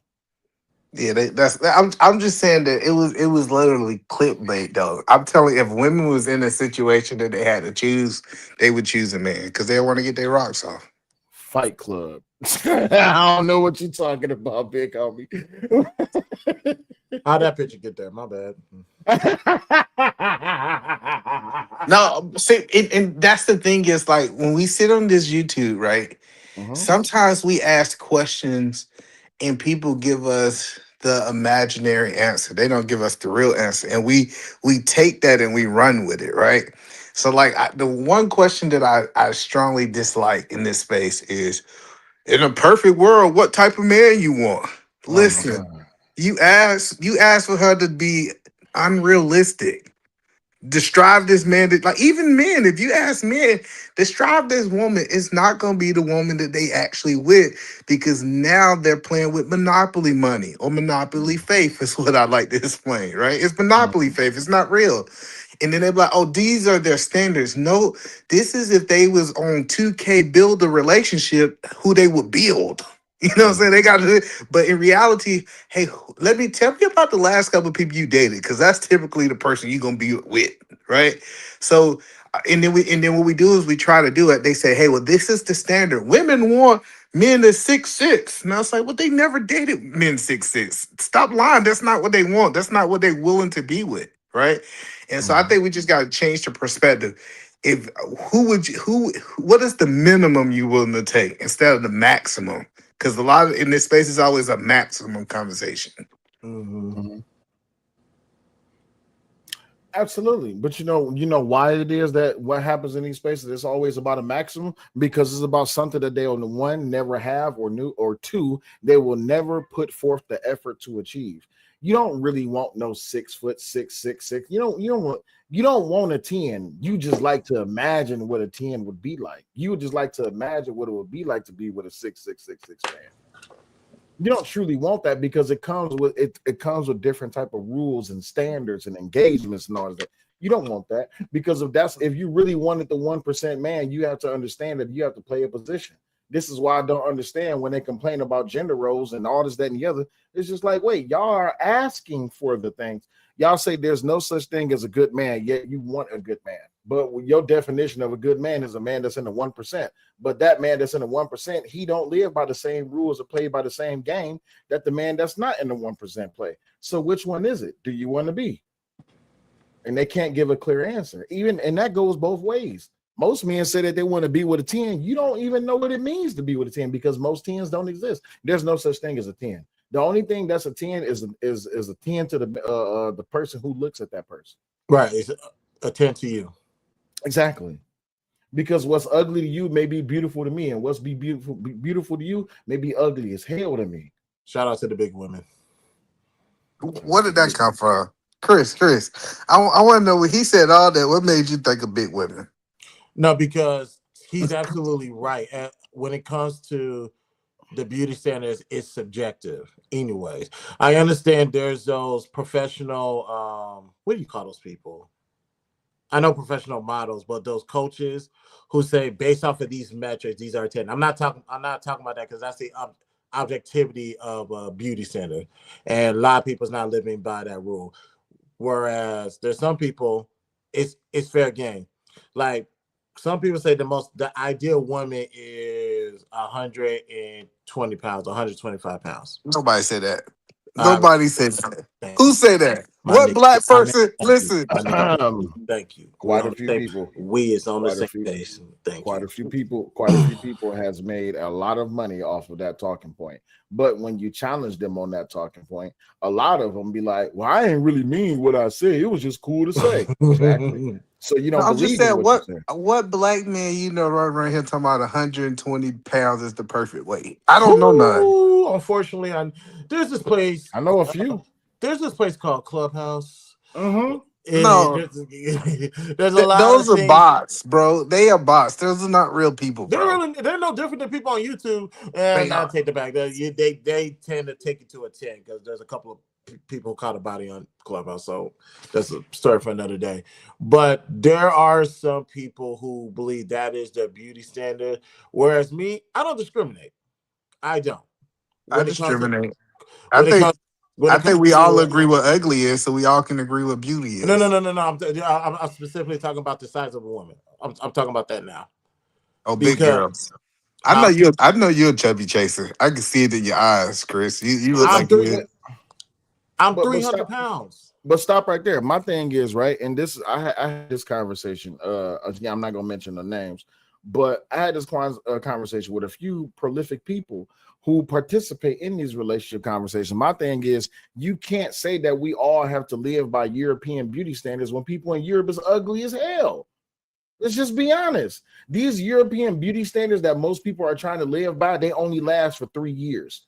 At year 1, you're at peak European beauty standard. At year 2, you're 50%. At year 3, you're 15%. Everything after year 3, it just gets worse and worse and worse. Now you got to get body alterations. You got to get adjustments. You got to go to plastic surgery and all this, that, and the other. That beauty only lasts for so long. So why are we driving ourselves into the grave trying to achieve something that's only going to last for temporary time frame?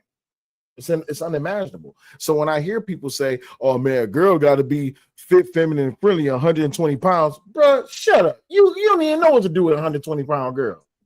Most of y'all, I'm a holder for the police. That's it. I'm gonna grab her by her wrist and I'm gonna say, "You ain't going nowhere." So, what's the biggest you'll be with, Chris? Oh, I honestly don't have a.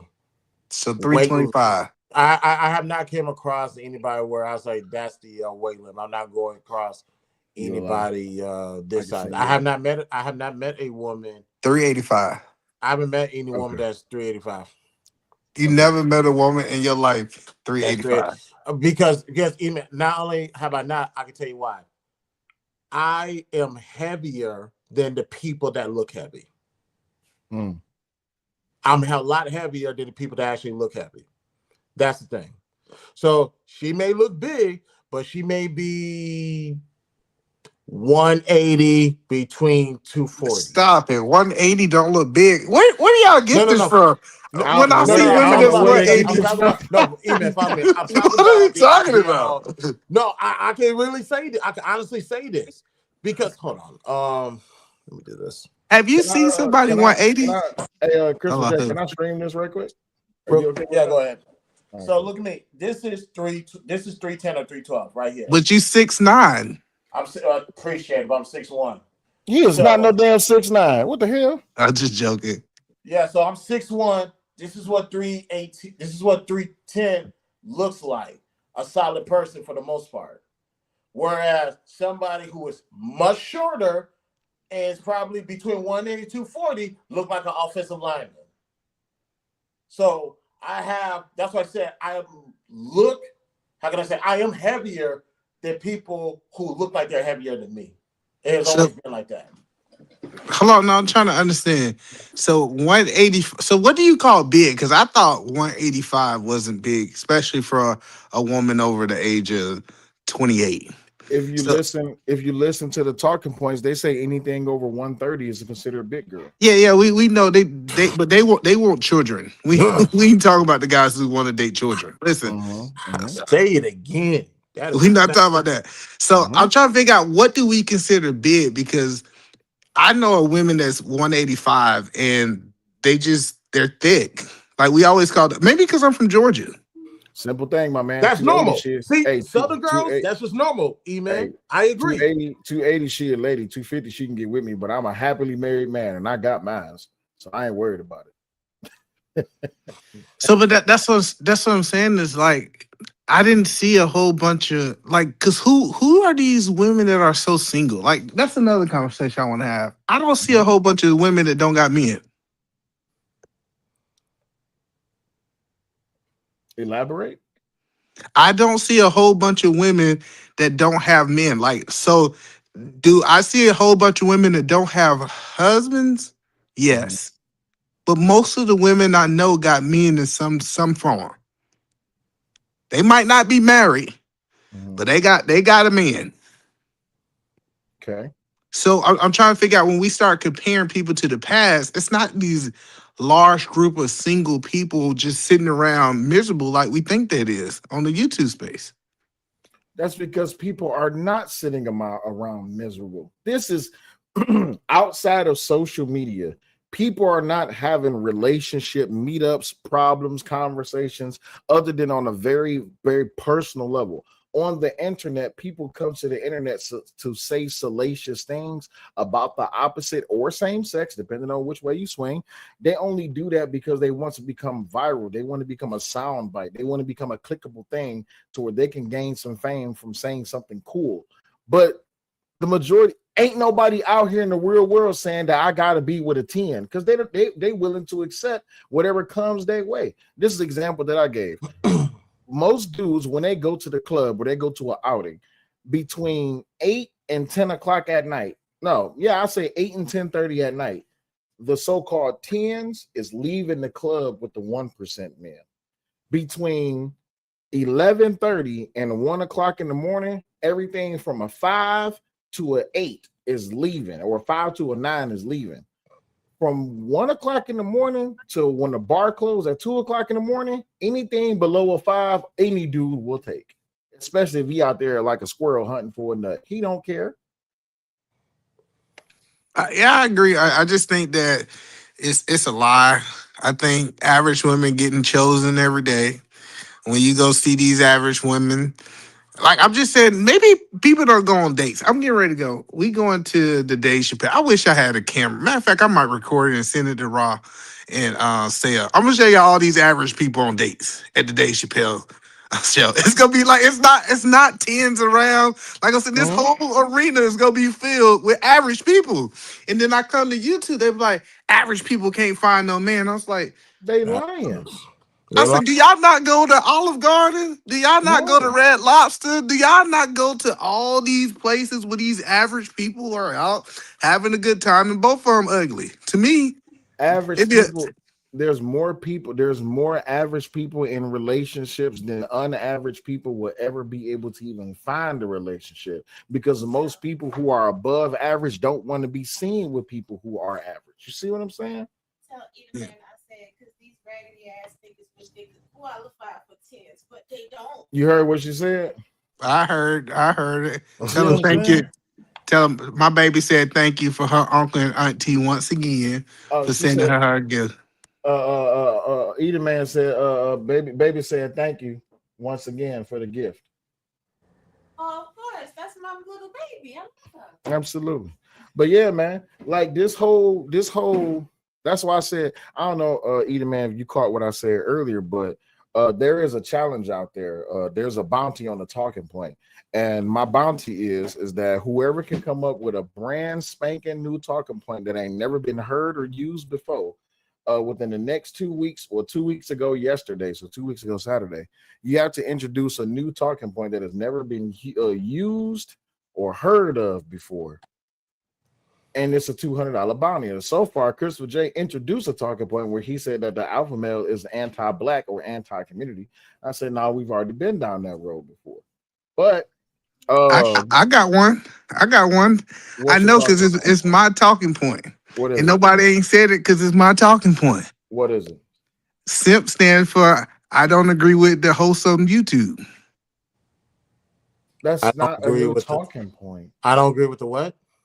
Simp mean on YouTube, the host don't agree with my talking point. That's not new. I don't agree with my talking point. No, I Okay, let don't me agree write it with back. the host. I don't agree. So if you sit up here and say right now that if you say a talking point, and I'd be like, nah, Christopher J, you wrong about women. The black woman is God. And then you'd be like, well, you a simp. And I only said that because I disagree with you. Well, you only calling me a simp because I disagree with you. Did I do a video like that? Yes, Nah, did. you do no video like that. Yes. It's Something called about the Simps and the White Knights or something. I'm gonna have to go check it out. Sisters in the building. Hey, Ron, let me look this up. Hey, how would I look this up? Hold on. Let me see. So hold on, define talking point sales so I can make sure I get that $200 to my charity. Anything when it comes to relationships. Like, okay, I'll give you one. Angry Man gave me a talking point yesterday while I was live, and he said that he said something about the physical standards of black women. No, something about black women gaining weight as a form of abuse against black men, something like that. But I told him, I said, no, I already heard that talking point because I already had, and I can quote the name of the person who I had the conversation. It was with Platinum Elite. And I was like, yeah, already, that's not a new talking point to me. He's like, damn. So there's nothing that people is producing on a social media level or even in real world where it's You nothing. haven't heard it before. I've heard it all. I've not heard nothing new. Christopher J, happy birthday. Thank you, Rob. I appreciate you. You're welcome. I love the Wakanda forever. It's Broken Berlin 3. Here's a question for you. When women were just running around here with their afros and no makeups, weren't they above average then? But that's a stupid ass question. As you just asked me. So you thought you was being slick, but not every woman that you see today wears wigs and makeup. So I really don't understand what the question is. And every woman that wears wigs and makeup takes it off when they're in the house. And most of them got men. I'm confused. Still waiting on that new talking point. I think dudes are going, man. I know we live in this lying world where they be like, dudes ain't going. Dudes gonna go if they got makeup on. Dudes gonna go if they got a whole bunch of clothes, a little bit of clothes, designer clothes, no clothes, pay less, apple bottom jeans. Most dudes just going nowadays. You The want to know boots with why the fur. you want to know why most dudes is going? Because you understand that as she gets older, beauty fades. Most dudes is going, bro. Most people are not single. They just are in relationships that they don't care to put you in their business Absolutely. about. Let's be for real. Like, y'all be talking about what you think you know about relationships because you're single. For the longest time, and my husband can tell you, and my two brothers on this panel can tell you, For the longest time, people in this space swear to God I was single. Oh, don't nobody wants you. Whole time I was in a relationship. It just wasn't your business. Facts or not, gentlemen? That's a fact. I got a talking point. Men need to start going after women with money and start breaking with these broke ass hoes. That's literally a well-known talking point. What you talk about? No, it's not. Who said Shit. it? Who said it? You told me you was gonna tell me who said it. Cheeky house husbands, 2023. That was I was about to. 2024. It don't matter. It was something that's already said. No, Cheeky ain't got no woman with no money. It don't matter. It was a talking point that was already used. Well, I got one. Let me think of it. Go ahead, take your time. No one can produce. No one has produced it yet. Most people are Mr. single J- in regards to not being married. They're not single in regards to not being in relationships, situationships. That's a fact. A relationship is a relationship. You still single in a relationship. You ain't. That's not true. So Well, hold on. I'm trying to make sure I word this correctly. yeah, I was just You're letting not you know. single in a relationship. Well, I was trying to make sure I word this correctly. Most people don't acknowledge your relationship until you're married, because anyone that's just said you're a boyfriend, girlfriend does not mean that you're stable, because they still can go out and be with anybody. You're not held to a standard of anything. Socially, it's wrong to cheat on your girlfriend, but at the same time, there's nothing to tie you to your girlfriend. Marriage-wise, contractually, yeah, you can't cheat on your wife. No, you can't. Yeah, that's a bad talking point. I know it real is. quick. I I had to Go go ahead. quickly listen because I did a talking point debunk the White Knight and the Simps, and I don't think I somewhat think I touched on that briefly because I was called.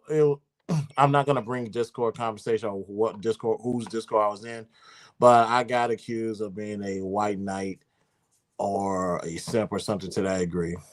But when it comes to dealing with women, you understand if you're looking for that 8, 9, or 10, they're already gonna have a bad attitude. So that's something you're gonna have to learn how to deal with. How the fuck are you not a simp, or how the fuck are you not a White Knight? You want to know if you're gonna be called the simp, Chris? If you got a woman. The men that got the women are the simps, and the niggas who jerking off at night, they call them the real men.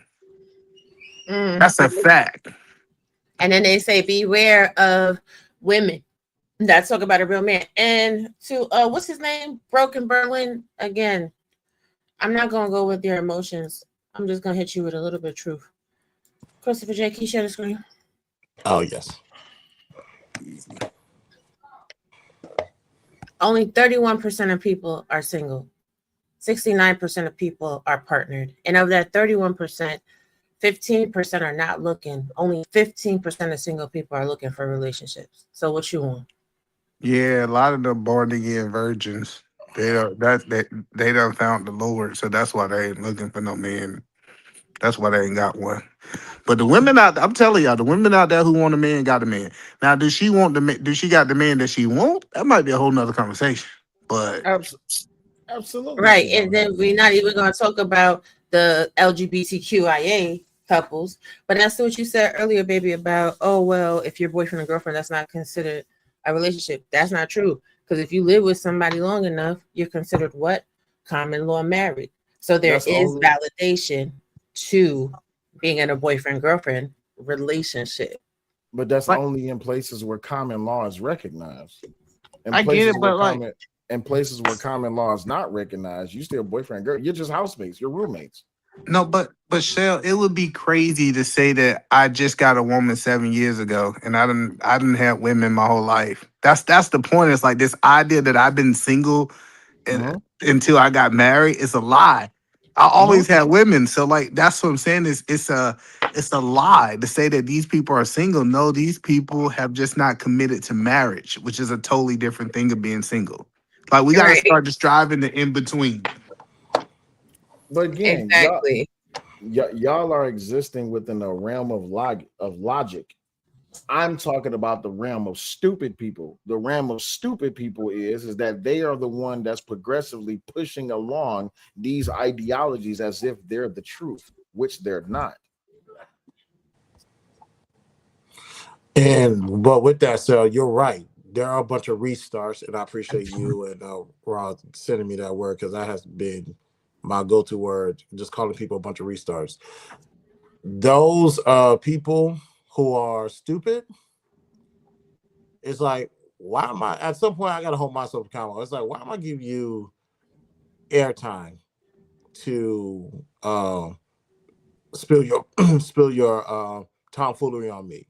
Because you bored. I Mhm. if I'm bored, no, that's fair. And it's like if I'm bored, I know people who are just as smart as me, if not smarter, I can go listen to, and we can have these conversations day in, day out. I talk to somebody like maybe 5, 6 hours a day on the phone, and we can have these conversations.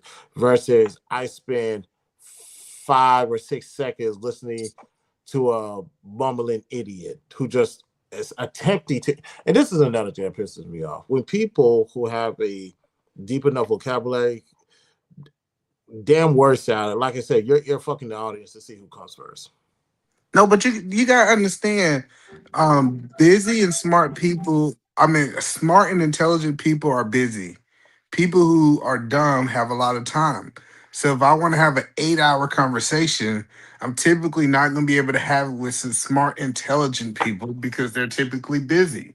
So you know who comes to the panels typically? The idiots, because they have nothing else to do. So that's why we have conversations with these slow people, is because they have the most available time to talk. Well, not only that, because it's a trauma bond, and people fail to really acknowledge the significance of trauma bonding in social media spaces. If you want to feel bad about being single, well, just come to social media because there's a whole bunch of other people that are going to also, you know what I'm saying, feel bad with you. It's commiseration. And it's unfortunate, but whatever. Like, people don't want the solution, they want to continue to take the poison. You want to know why? Because solutions mean that I can't complain no more. Solutions means I can't grift no more. Solutions means I can't continuously complain about a problem that's persistently there or consistently there only because I am the one that's bringing attention to the problem. Because if I solve the problem, then it's there's a finite answer or way. There's an apex way to solve a beta or alpha problem, and they don't want that. No, it's really much simpler than that. What Oh, it really Sal, is, that's you. yeah, that's me. I was doing something. What it really is this: if I acknowledge that I am the problem, then that means that I have to be the solution. If these men and women said, "Hey, I'm choosing poorly. Hey, I have a bad attitude. Hey, I can't manage relationships. Hey, I have some psychological work, some shadow work that I need to do so that I can be healthy to get into a relationship mentally. I maybe have to stop being in the club. I maybe have to stop, you know what I'm saying, being a whore in the streets. And ooh, either man, I'm gonna have to holler at you because I need you to. Well, now I ain't gonna make you come do that show with me. But I see something today about your people, honey, and I'm gonna be covering it. Um, it's just Somebody talking about me today? Hello. We were. Somebody talking about me today? No, I said I saw somebody tell your people, I know what you're talking about. Yeah. Tell me. Send me a link. So I Santa, Santa Oh, baby. mm-hmm. oh, real quick. No, Hmm. I said, Sal, this that members for you. Shout out to Bob Riggs has correctly joined Sales channel. Oh no, Appreciate that's a you. moderator. That's a moderator. Correctly joined the channel. Gotcha. Babe, you're on mute. If you're talking, nobody can hear you. That's my bot. My bot controls anybody that's trying to use all caps in the chat. It'll time them out. Gotcha, All right. gotcha, gotcha. Salute to No Chasers. I appreciate you, my guy. Thank you, thank you. Yeah, Ooh. I just think that if we just like kind of what we go back to Michael Jackson, he said this 30 years ago, Rob. You know, I'm looking at the man in the mirror. Ooh, maybe we just need to start fixing ourselves And guess what happened? Oh, so you saying people Hard to should be fix more yourself when your accountable? mirror's cracked. Hard to fix yourself when you refuse to put up a mirror. Ooh, that's good. Sal, they was telling me something. They said that that people don't look at themselves in the eyes. They'll go in the mirror. They'll look at their hair. They might look at the pimples. They might brush their teeth. I was reading this report where it says that most people don't sit there and look at the true them in the mirror. I think people know that they would have to change, and I think change is the hardest thing for human beings. Well, reflection is dangerous because if you already have a bad perspective of yourself, then you will only think that everyone already has a bad perspective of you. If you're not prepared for reflection, then you shouldn't do it. Looking in the mirror, you can look at your hairline, you can look at your eyes, you can look at your body, you can look at your shoulders, you can look at every aspect except for the thing that you need to be paying attention to, which is the whole picture. This is how they say you're looking at the forest for the trees instead of the whole entire forest or whatever. Hold on for a second. I got a kid. Hold on.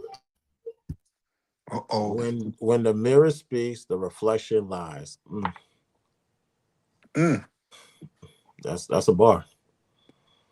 yeah, but Chris, that's what it really come down to is until we start getting to a point that says the reason I keep drawing bad women or I keep drawing bad men is because I haven't did the personal development. I haven't did the self development. I'm not the person my person need to commit to. Until we start like really having those true conversations with ourselves, we're gonna keep drawing the same different things. And I learned this, a lot of men want to be in this state today where they want to just be in the honeymoon stage, the beginning stage of relationships. And that's why we see them go from relationship to relationship to relationships, because they are new to that person. They don't have to commit. They don't have to be able to develop as a man. So they try to stay in this non-developed All right. stage in relationships. Go ahead, Sal.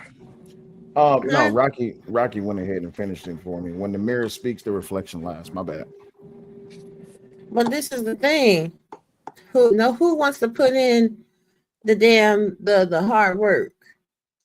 It is hard work getting to know somebody. It is hard work to do the sacrifice of love. These people are stuck in Disney fairy tales. It is a sacrifice to love somebody daily. Because there are going to be days where they're going to wake up on hell. They're going to wake up on demon time. And you're the person to bring them back to center. There are going to be days when you're going to wake up on demon time and they got to bring you back to center. Why? You know what I'm saying? Why invest that much time when you could just have a microwavable popcorn thing? Hey Rob, my mentor told me this a little while back, and I thought it was funny. Some people was talking about like, hey, they woke up on the wrong side of the bed. He said, get back in the bed and get out the other side. Like he was like, sometimes like we accept things in our life that don't have to be our reality. Like, Amen. like we don't like you don't have to have a bad day. I know how people say, "Oh, everybody have a bad day." I don't have bad days. I have challenging days, but I don't have bad days. I don't have days that I'm not profitable in my business. Like I think people don't understand how powerful the mind is. If you start really understanding, you can draw to you what you believe. I think people can change their reality. Exactly. That's why I'm about to change my reality right now. Now, either man, I'm on a little journey, right? But before I get fully on my journey, I'm going to need you to send me that cake, though. Like, what's up, though? Which one you want? You want the strawberry cake or the peach cobbler cake? Because there's two different ones. The Peach peach cobbler, cobbler please. one. Peach cobbler. She don't like strawberries.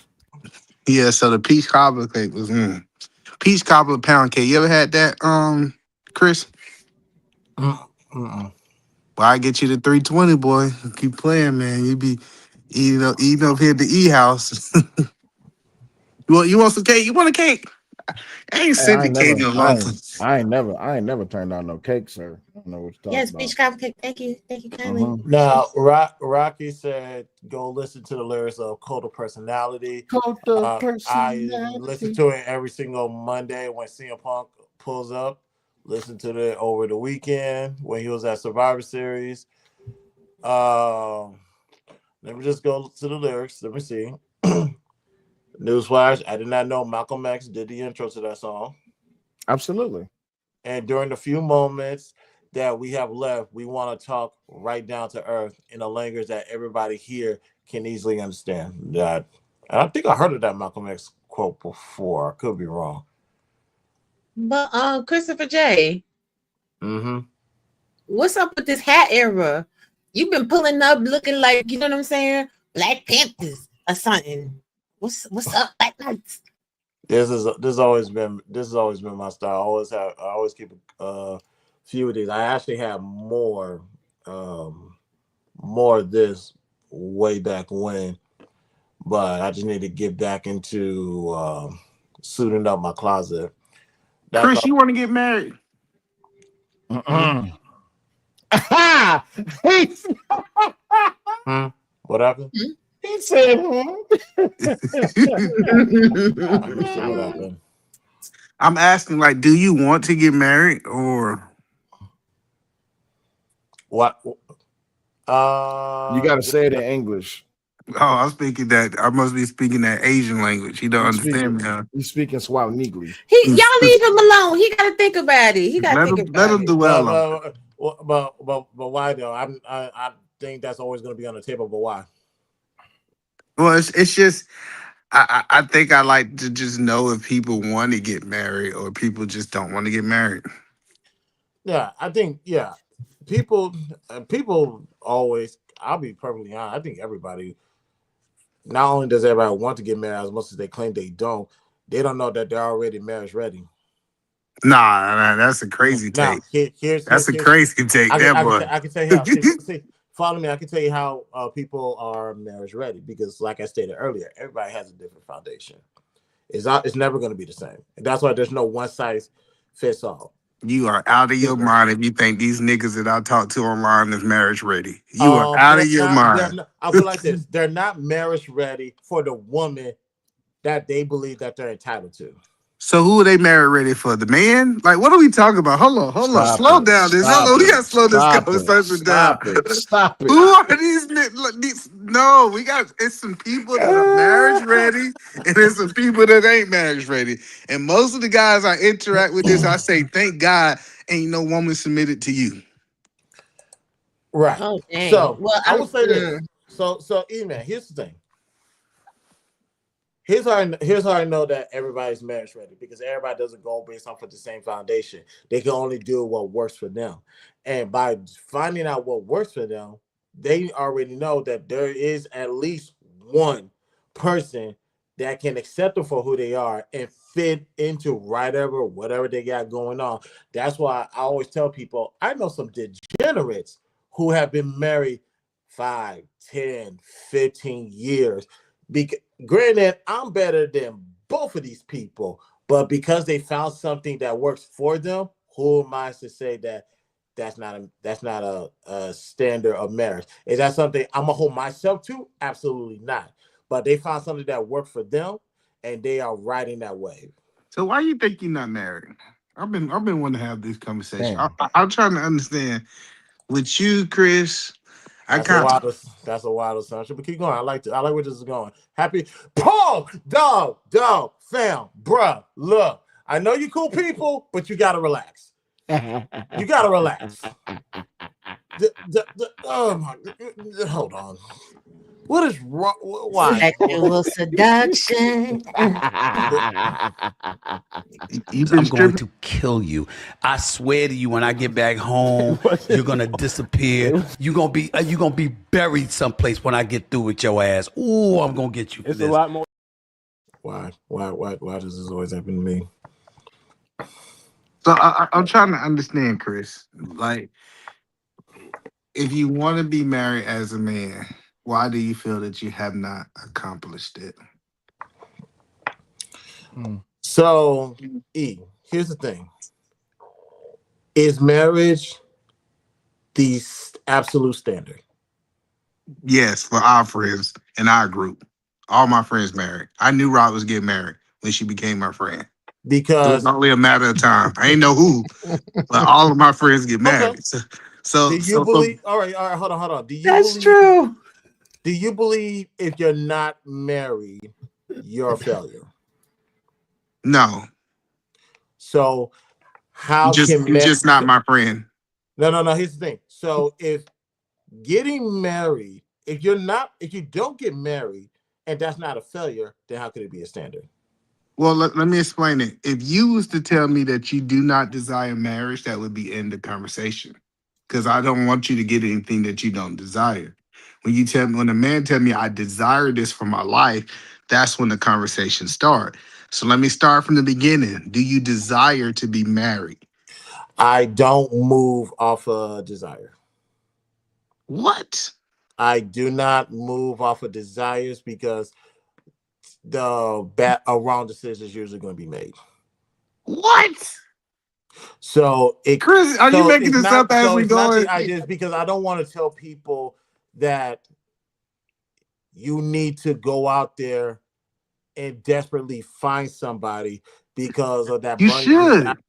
You that can should. That's the reason. If you got a burning desire to should be with somebody, you should you should go get out there married? and find Okay, then somebody. let me ask you this question because I like this conversation. I'm not mad at it. I'm That's why. just trying to understand, Chris. It's If good. I have a No, trust me. burning, hold I like on, this we gotta conversation. slow it down though, Chris. If I have a burning desire inside of me to be with somebody, why wouldn't I fulfill that burning desire? That Why doesn't do make you? sense. What then? Then my next question is: do you need to be married or do you want to be married? If I have a burning desire, Hmm. you need to be married. Listen, if Uh, it's not now, if you don't have a desire for women, here we I'm go. not I like talking. this. No, I'm not hold on. talking to people I who ain't like this. got no desire. Why do you need to be married? If you have a burning desire, that means that God put in your heart that it's supposed to be somebody else you share this world with, you need to be married. Did God say you need to be married?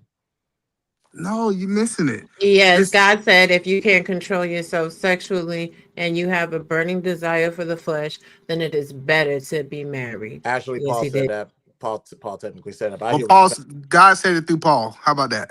Oh, okay. I see. Right. I got. I don't know why we play See. these I got y'all. semantics. I like where this is going. No, So, because either no, man. we're Oh, not trying to I push marriage on you. Hello, Oh no I no no want to no be no no no no! I clear. like this conversation I, because I think this is something that people need to hear us have, so they can actually go in there when they go home. They can actually just have an internal conversation with themselves, or even have a conversation with their family and friends. And like, let's introduce it. Let's introduce this. Because now, Sel, let's talk about conversations that's not being had. Forget talking points. Let's talk about conversations that's not being had on YouTube. Now, well, when it comes hold on. Let me give you an example, and I'm gonna put some of Rob business out there, and I tell her forgive me. When I Okay, man. when I talk to Hold on. Rob, I ain't getting in trouble. Well, one second. What are we? How with am I doing this? Solo. Boom. Wait a minute. How you do this shit again? I don't Almost And need there. then click someone. him. Click him. Don't click me It's out. not working. Well, no. Why the hell is this not doing it? See, Don't do it. Just go back. We was doing all right till you tried to use technology, Chris. then I fuck you. He said we listen. was doing good till you tried to use technology. Man, I fuck you. wish I was dressed because I get on camera to make the statement. When I talked to Rob, when me and Rob first met, I said, Rob, do you have a deep desire to be married? She said, I have a deep desire to have a husband. At that moment, I said, she's going to get it because that's her deep desire. I didn't know how it was going to play out, but anybody who have a deep desire or have a passion to get something, they should start walking towards that path. They shouldn't resist the path and go the opposite direction. So, and I'm not exposing all of her information, but what I'm saying is anybody on earth have a deep desire to be with another person, they should walk towards that because men are designed to accomplish their goals. Usher had burning desire too, and look what he also has at the same time. That's crazy. That's crazy that we want to talk when we talk about marriage and relationships. We want to talk about people having random sex with people. Ain't that's a crazy thing? Listen, it's crazy that we even tried to correlate those two things. I'm talking So about, and Chris, like I said, you might not desire to be married because you still ain't really answered that question. You might want to live the single life. And I'm okay with people living the single life, but it's two different people on this earth. It's the people who want to be married and it's people that doesn't want to be married. I personally don't know one man who deeply want to be married who can't get married. That's why I asked the question. If you want to be married, why are you not married as a man? So it's not necessarily me or I'm asking for myself. I'm just having I want to have the general conversation because this is conversation I have in my personal life. It's something that I haven't translated to YouTube. That's why I'm glad that you brought this up. That's why we're having the conversation right now. It's not more so I'll throw this out there. It's not if, it's when. That's number one. And number two, I don't think it's a good idea for people to get married off of necessities. That's why I asked you, is it better to need to be married or to want to be married? I think the right Need, answer, no, need. I don't I need my I wife. I don't know why y'all weird niggas scared to say it. I need my wife in my business. I need my wife in my life and my kids' life. We need each other for us to get to the next level of life. It's not a want. what else, It's Sharon? weird when people say that I gotta want somebody and I shouldn't need them. Hey, So Sharon. Hey, so Tina. he- Hey, Omni. Go so ahead. here's the thing. I think it's always What up, good y'all? to I think it's always good to be. I appreciate that, Sharon. Thanks. I think it's always good to be wanted versus to be need because because when it comes to needs, it's long term and short term goals. But either way, once all those things is accomplished, what is keeping them there? They can literally leave because they have already achieved everything That's that crazy. they That's needed, and crazy. they can leave. So That's versus crazy. now, when it comes to a want, that means there's something about you, female, that there's something about you that says, you know what, you don't need me, I don't need you, but there's something about you that makes me want to be here with you and vice versa. So That's crazy. why not build off of that as your foundation? That's crazy. Okay, let No, me no, tell no. you. And for the record, email, Um, put email real quick before I go to fair, put God, religious, spirituality, put that to the side real all quick. right. Because you and I, I, because I based off got of you. that, we agree. But I I'm putting got you. that to the side real You quick. sound crazy. Just because I needed to pay my mortgage this month, I still need it. It's an ongoing need. This idea that I That's a could just necessity. Right. so no, but this I don't like when you painted this picture, you said, "Hey, I need this," and all of a sudden the need just disappeared. All the needs are gone. They just went into the air and the needs are no longer there. You typically gonna need that person for the rest of your life in some kind of Why? capacity. Why? Because that's how we was designed. So okay, give me an example. Give me You an because example you're where hold because on, let me set this up because I gotta ask you this question. Give me an example to where you need somebody in your marriage that you can't do by yourself as a single person. Are you serious? Other things. We're What do talking you about mean? necessities now. We're just talking about necessities. Coochie. Oh, okay. I can't do coochie myself. I thought, but it's not pause, I pause. even know, I know. I'll just let you know. Like I can say something that's just like profound, right? To make a point. But what I'm saying, it's not a single thing. It's a complex Check your conversation. cash app, black, Liberace. Liberace. okay. No, the point that I'm saying is, it's not that I need my wife for one thing. I need her to be her. I need her to do all the things that she doing. It's not about a woman, another person cooking for me. It's how she cook with me in love and intention. Like that. That's what I'm telling you. It's like it's just a complex thing that we try to make very simple. But we should need and want our spouse. It shouldn't make it where I have to choose one or the other. Shout out to Black Duck with the $10 cash app. I appreciate you, man. Thank you for that. And Uh, this is the thing. I'll You put should I'll need put the your right partner. put the right emoji on there before he doesn't say anything else weird. Shout out to Bad Duck though. Real talk. Appreciate you, man. You should need your partner like you need the Lord, right? You ain't never gonna stop Absolutely. needing God. And people, especially in this space, they always try to throw sprinkle in religion. But when God says cleave to your partner or cleave one to another and depart from all others, that means that signifies need. Mm-hmm. Yeah, that's why I said put. That's why I said let's put that to the side because everybody doesn't believe in that. Obviously, I do. So I don't. That's one thing. So I was saying to have a conversation. Whereas, do you need to Okay, be. without the religious aspect of it, I got you. Yeah. So So here, the question. So that's why I said, what is it? And obviously outside of You need biology, you need her outside money. outside, I'll say outside of biology, because sex is biology. What do you um and childbearing as well? What do you need You need her from? money. You have a better level of life if you have see, her the man's money. gonna be real petty with you. He just gonna be real petty with you. You do You need her need, money. You you do. need. And I promise you, you see your background, if you had a wife will look 10 Said times better. said Your said studio said set need a woman. Look at the back. I'm telling you, she would have all I'm telling you, you had the right woman, you would have all kind of man cave, the Chris J sights and light ups and all kind of stuff back there. No, this Christmas is lights. no, this is actually decent. And besides, I'm not gonna be here too But long. you think it's Anyway, decent because you ain't got no woman. but you gotta think. But you have to think. What woman will I tolerate that will not come here and accept this for already what it is? Like, what Why is would you get with a woman, Chris? You don't understand the purpose. The reason you supposed to get with a helpmate is because she's supposed to make you better. Have you seen Cellulite like his whole background, his effects since he got with Rob? Wait It a was minute, crap. motherfucker. Hold the fuck on. It was Hold so the fuck crappy on. before. Hold It, on. it was so crappy. Hold the fuck on. Wait, And time then, out. Son of a bitch. Wait a minute. Time out. No. What we the hell talking about you the mean? glow up sales. You gotta take it, sale. You just a bystander right Sir, now. don't use the word "take it" and my name in the same sentence, sir. Please don't do that. All right. Take that, take that, take that. Stop it. All right. But But No. have we missed the Cellulite glow up Oh on my god. YouTube since he been married? Like I don't know why we act like this is not a thing, Chris. So Chris, that's have you no. seen it though? So Have you seen it, email. Chris? Answer my You're question doing first. email. Have you seen the Follow me glow on this up? one.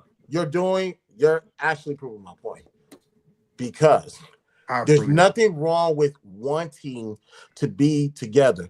He needed that. Now hold on. You brought Cell up needed Rob. wait. I don't care what he say. Stop. 1 second. His whole podcast No. needed Rob. Email. You're missing it. You're about to miss it because I knew who was I knew who Cell was, and I knew who. You want me to put this up? Yeah, you can. I came a long way, brother. Look, what you talking about? I came a long. Hey, my wife made this motherfucker pop. But you was still as handsome as ever. You see what I'm saying? And this was my very first stream I ever did on YouTube ever. You see what I'm saying? Mm-hmm. He looked confused. He looked like he needed a woman. Listen, I love Sarah, but he needed Rob. So, and I wish men to start saying, hey, you know what? I need a woman to get to the next level of my life. It's You're like absolutely correct. But you hurt my feelings though. I'm sorry. Forgive me. Yeah, that was kind of crazy, man. It's the truth though. Like even and vice versa. Rob needed Sarah. Now, I needed I'm glad him. that Edie Man is bringing all of this up. I really am, because you're focusing. There's a reason why I said want and need. I knew Cell and Raw before they got married. Did they need it? Hold on. They both needed each other. Wait a minute. They both needed each other. You know where I'm about to go, and you know you backed yourself into a corner. So no, I did not. I still said 10 Raw times. and Cell need each other. Yes. Stop. Hold on. Yes. The answer is no. C. Here's why. You want me to say it in a different language? Hold on, C. Edie Man, 1 second. Because now you're back in the corner now. Hold on. Because Raw and Cell were good by themselves. They wanted to get together. And you listen to their stories on how they got together, you know it's only because they wanted to be with each other. Now, being together, there were some benefits that came out of it. We're not negating that part. You're wrong. But that just comes with the benefits of being in a Look at relationship Cell with somebody. You keep saying that he didn't need him. Look at the camera. He Needed just to be showed. with each other. They were good. But hold on. Let me see. Good is not enough. Back up. Listen, good is not. Look, good is not. So, look at his camera. Yeah, I know Rob recommended a camera when she seen this camera. I know for a fact, Rob G said, hey, you cannot go on stream with that camera again. I'm about to send you something on Amazon because you can't be representing me looking like this. I'm telling you, bro, like that was a need. That wasn't a want, bro. Like Damn! God damn, Eater man. I'm just telling you the truth. But here's the thing. So But they with all needed of each that, other to where be great. no one with a straight face is going to say that Raw and Cell didn't there was no improvements when they got together. Nobody is going to say that. However, what I am saying is just based off of the quote unquote bare minimum, that means subjective, they were good where they're at. They're better now because they wanted to be with each other. Let me help you That's understand what me, I'm saying. Chris. That's No, what I'm Chris, you don't saying. understand The what I'm difference saying. between the needing and wanting is good No. to want because when it comes to need, You're matter of fact, wrong. Let me case in explain point. it to you, Chris. Chris, we gotta have a conversation, Chris. Let's have a back and forth. So Okay. first, Cell didn't need anybody to be good. He needed her to be great. That's the point I'm telling you. He needed, you keep talking about this. Good is Say it not again. enough. He Preach. needed her to be great at what he Hallelujah. do. So Yeah. that's a need. That's not a want, bro. What are you talking about? That's I the only thing. need the The only thing around about that is me. the process sped up faster, and nobody is Yeah. negating that them being I'm together hey, made hey both of them Chris. better. Hey Nobody is Chris. saying that, huh? Chris, I'm Yeah. gonna be honest with you. I wanted to be better, but I got being better faster because I needed her. You see what I'm saying? So the need for her got me to where it is I'm trying to go. And I'm going even farther than what it is that I was trying to go by myself. The best way I can answer this is this. The road by myself was manageable, but it's so much better when you have someone who's on that road with you. And that's the way I look at marriage. This is not just something like, the standard is that I have to. No, I needed and wanted my wife. And my wife makes my road that much better, that much more cherishable, that much more enjoyable, that much more blissful and blissful. So when you say what is it that I can get in a what is it that I can get in a single life that I can't get in a marriage, is just like, bruh, it's a lot. Because even in a dating relationship, which is not a marriage, there's nothing that's tying you. That you don't know if that person truly love you. And even in some marriages, you don't know if they love each other. But when you with someone who man, I explained it this way: the air and the water and food, everything is different when you're with someone who you need and want rather than someone who's just there. You see what I'm saying? Right, and then that's where the religious aspect comes into play. Which, like I said, again, I personally don't have a problem with that because I would agree with that. But what I'm ultimately saying is that you did not marry your wife because of that need. Yes, he That's did. what I'm saying. He But did. Yes, I okay, did. so I Yes, let I y'all did. talk. Wait, one who's I think We so. all saying you wrong. It don't matter who go. Go ahead, Sel. No, let's just sell super chat. Bad Duck says, "What did the big black guy say when the hat midget chick asked him for sex? The I don't hot get down midget. like a Why did I put hot this on the midget. screen? A Why did hot I put this? midget asked him for sex. He said, I don't get down like that. That's terrible. Raw, go ahead, baby. Why You did was I put about to that say on? something. Jesus So Christ. it is a need, right? And it's crazy because part of the reason I was late is I was talking with my cousin, and praise God to whom all blessings flow because she is cancer free. Amen, amen, amen. But yes, I was talking to her. Yes, about this Oh, man my right bad. Hold here. on. I forgot they don't finally updated. My bad. Go ahead, Rob. So I was telling her about this man right here, and I needed him. I needed him to be safe. I needed him for my peace. I'm not gonna put y'all all in the business, but people, they want anyone, they want anything, something that just automatically catches their attention, piques their interest, is intriguing. But you need your spouse to be whole. It is the other half of who you are.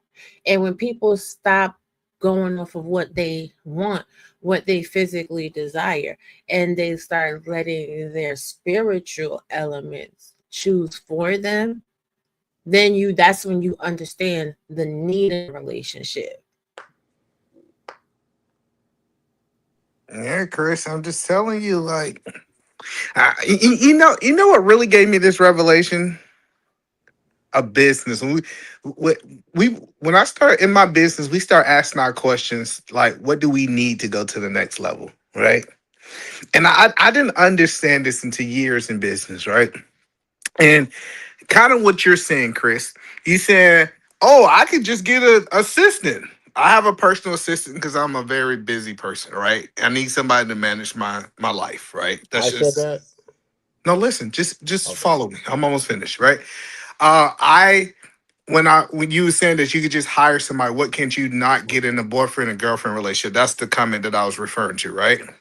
Or but let me explain what I'm saying. Okay. I had two different people. I had a woman that I hired as my personal assistant, and I had my wife be my personal assistant, right? The woman that I hired, she didn't have an interest, like she didn't have any kind of other ties to me other than her paycheck. So she did exactly what she needed to be able to keep getting her paycheck. Versus my wife, when she became my personal assistant, she started doing the things that fundamentally made my life better. She fundamentally did stuff on the clock, off the clock. She fundamentally, because she didn't want me to fail because me and her was on the same ship. So if my sink ship, we sink together versus that personal assistant that I was just paying, she can go somewhere else. So just because we can get these things outside of marriage, it's not equivalent to the things that we get inside of a marriage. Well, Do you understand that, I'm Chris? gonna respond to that. Let Sarah read this wild super chat. You're on mute, man. I can't read that. Fine. Is this a better one? I'm going to hell. What do you call a barn full of brown people? Antique farm equipment. You know what? That duck. Your racist ass. Your ass. Oh, I cannot. Oh Jesus. I couldn't read that out loud. and, and Chris, me, and I wanted you to know there's something about me, right? Mhm. Me asking you, do you need or want a wife? It's not for me. It's not for Rob. It's for Sel. That's a question you got to look in the mirror and answer for yourself. No, I don't have a problem. I don't have a problem with that, and that's why I was having this dialogue. See, with everything you said, I have no problem with it. All I'm saying is that can be done without a wife. It's better that there's a benefit that you do it with your wife, and also when you guys get married, I know there's something called being interdependent on each other. So with there being interdependence, as far as your wife being your secretary, yes, you win, she wins. If she wins, you win, and everybody wins. That's a fact. That's non-negotiable. That's a non-debatable fact. All I'm saying, that's the only thing I'm saying is you can do that by yourself. How? So that way, so ultimately what I'm saying is this, because don't get it twisted. I'm not persuading anybody not to get married. All I'm saying is that you don't want to do it, don't do it because you're gonna fail at it. What I'm saying is, what are the reasons for you to get married? Everybody is different. I'm not gonna give anybody that one answer that's technically the right answer. I'm gonna let people actually explore and think about it. Why do I Chris, you want got to to be answer with my her? Or why question. do I want to be with them? You got to ask, how can you do what I can do if it's two of us and one of you? How can I do what y'all do So if it's two, this is one? Yeah, because I have I 48 can listen. hours. I have 48 hours. You have 24 hours. How can you do what married people can do? I'll put it like this, and I have seen this, and I have seen this in this last year. Anything, and this is gonna sound nasty, those positions have been outsourced by other people or other people that can do it. Now, You now don't here's have the thing. enough money. Now here's the thing. You don't have enough No. money. Hold on. That's an assumption, and it's hypothetical. That's an assumption. I know this for a fact that you don't have enough money to outsource everything a wife does. I know that for a fact. People Damn. say that. People say that. People do say that. But all you got, if there's a market, then there's a range of prices. No, you High to missing what low. I'm saying. This is not something that I think. For you to be able to do it, you have to be a millionaire to outsource as much stuff as a wife does. Yeah, I get what he's saying because, like, okay, take for instance, right? For me, there's a lot of stuff that I do for cellulite every day. I am the secretary. Most days I am the chef. You understand what I'm saying? Laundry person, housekeeping. You understand what I'm saying? Personal attention, cuddler. You know, there's a lot of hats that a wife wears, especially when it comes to the kids. Then transportation aspects, financial management aspects. You understand what I'm saying? Like, you're doing everything. If you priced out all of the tasks in your house, like if you put it on a task manager, the cost is astronomical. Wives don't get enough love. Hey, Gigi. You couldn't outsource it like that. Like when I hear people say, "Hey, I could just outsource everything you getting for your wife," I say, "Bro, you would be broke." No. Well, see, E, this is what you're missing. Because with your lifestyle, you can say that, but take me out of the picture, and I could put one of my mentors, Brian, who's an actual multimillionaire. He could say the exact same thing. But also, Edelman, think about, I understand your lifestyle, your livelihood, how your life is ran based off of what you tell us. Yeah, that's going to be a pricey ticket. But the question, here's another aspect. Who said that's a life that people have to live? People are comfortable with waking up, getting 8 hours of sleep. People are comfortable with going to work 8 hours a day. People are comfortable with going home and spending the rest of the 8 hours with their family and doing it all over again. Can I pose a position? The question was about you, and you're making an argument about people and in general. No, I'm keeping it general because that's inviting people into my life that I tend to. I got you, but even if the question is personally about you, for a person who may be listening to it, I think the more so hits along within the mirror of why is it that you are not married, or do you want to be married? Are you taking the steps to actually get that husband and or wife it is that you are seeking, right? And when we listen to all of these different conversations about how, and I'm not saying that I'm not saying that you're wrong for doing it, but what's happening is you got too many people who are looking for validation or confirmation as to why it is they should want to be married. It shouldn't be based on what anyone else's other perception is, because in more ways than one, what Edelman is saying is, and Edelman, you can correct me if I'm wrong, and my wife can tell you the same thing, baby, you can correct me if I'm wrong. There's no way that a dollar amount can replace who you are or could be as a husband or a father or as a mother or a wife. There's not a dollar amount that can replace that person. So absolutely. You know what I'm saying? There's not a dollar amount that can replace my wife. It's just not happening. You could give me all the money that I can think about, and that money is not going to do anything for me, because guess what? You look at most people who have umpteen amounts of money, and they have problems on top of problems on top of problems. But who's going to be there if all you got is the money?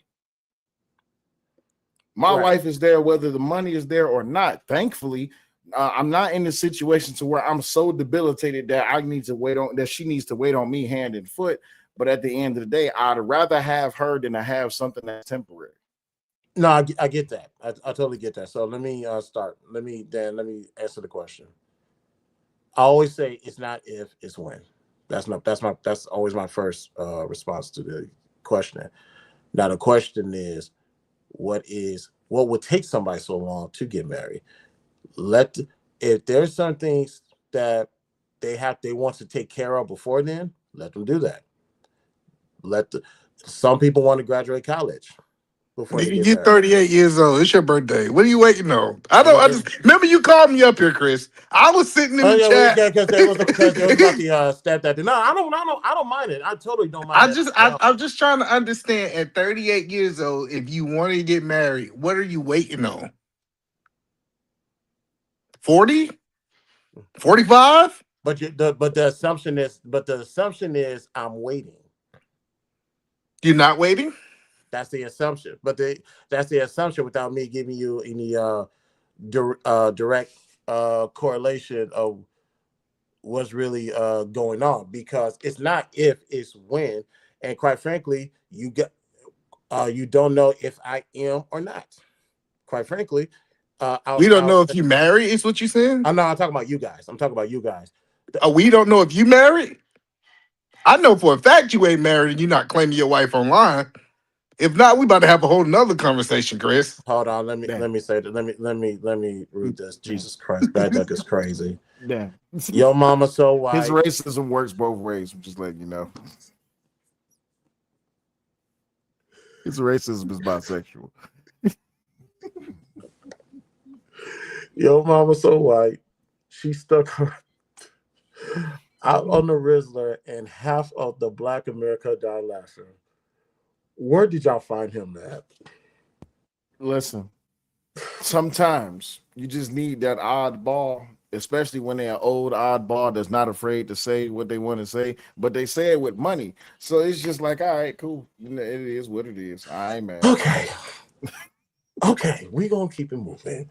Shout out to I gotta step down and get these kids together. But happy birthday to you again, Chris. I appreciate you, man. I appreciate your perspective for the talking point, but since we've talked about it and I've debunked it, I'm still gonna get you for your cash up though. But happy birthday to you again, baby. I'll see you in a minute. Eater man, it's always a pleasure, brother. Yes, sir, brother. All right, take it easy, y'all.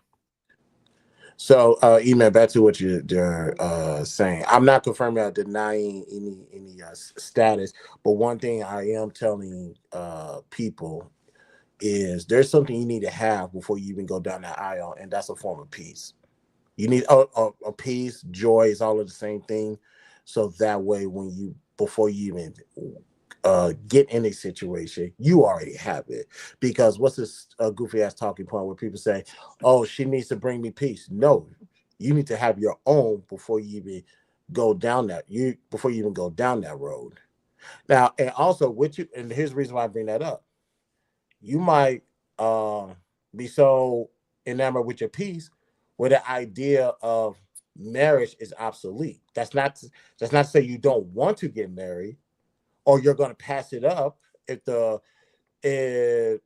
everything makes sense, add value, helps you don't go. Cool, but you have to understand that if people don't want to get married, they don't have to. A and B, if they are so in one with their peace, they're saying marriage is just not a desire for me. I'm okay with that as well.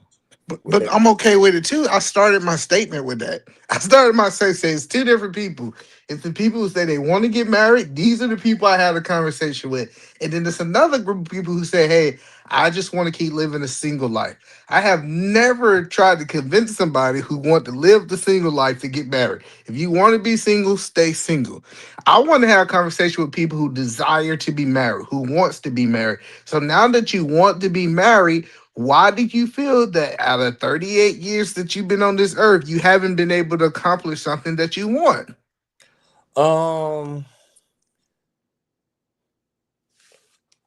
Hey, how you doing, sweetheart? Um, well, again, that's the funniest thing. That's a wild assumption as well. But I will say this: if it's everything happens for a reason, and everything works out best when it's organic and it's not rushed. So sometimes you just gotta let it happen naturally. That's crazy. I appreciate what you're doing and what you're saying, because this conversation needed to be had, and you one of the few people that I don't mind having this conversation, or even having a conversation offline regarding this. But one thing I know I don't do anymore And if I used to do this, I want to take a moment to apologize to anybody. I'm not rushing anybody to do anything because everything needs to happen. Everything needs to happen on God's time anyway. Now that let's bring the religious aspect back into it. It's no longer my time. Everything needs to happen on God's time anyway. And if I, God said this is right, let it happen. well, no, but that's what I'm saying is, um, sometimes we try to blame stuff on God that's on us, right? So Right, first right. of all, I think a person, and like I said, this you don't have to do it online because if you want to keep it a secret, you can, right? But the first thing a person needs to say, what do I want to do? I want to be a business owner? I want to own a car lot. Okay. First thing I do is first of all, you know how in AA they say first you gotta admit that you want it. Okay. I want to be made whole. I want to get off drugs. I want to do so first thing you gotta admit, I want to be married. And then once you do it, you say, what are some of the steps that I need to take to get to that? What did that woman look like? How am I gonna meet this? What do these women do? Like I just think that most people who say they want to get married don't have a plan to get married. They think it's going to be this organic thing that comes without planning. And then guess what? That's why Sally Sue, who ain't good for you, show up because you didn't even have a plan and you was willing to take the next good looking thing that walks up. Well, that's why Eden, man, it's always good to start with the internal community before you even think about building a community in general. So with you being because your internal community is actually your plan. What is your foundation? You need to find a foundation, or else you don't have no community. Once you find that foundation, next thing is called the principles of said foundation. Then you have to be obedient to the principles that you was able to grow from that foundation. And once you're obedient to it, you master it. Now you are disciplined. That's your plan because you know who is for your community and who needs to stay outside. So Okay, that way, so that way, when you organically cross paths with the right person who can integrate in your community, or you guys can integrate in each other's communities and build off of that. Congratulations, you just you might have just why do found it your gotta partner. be organic?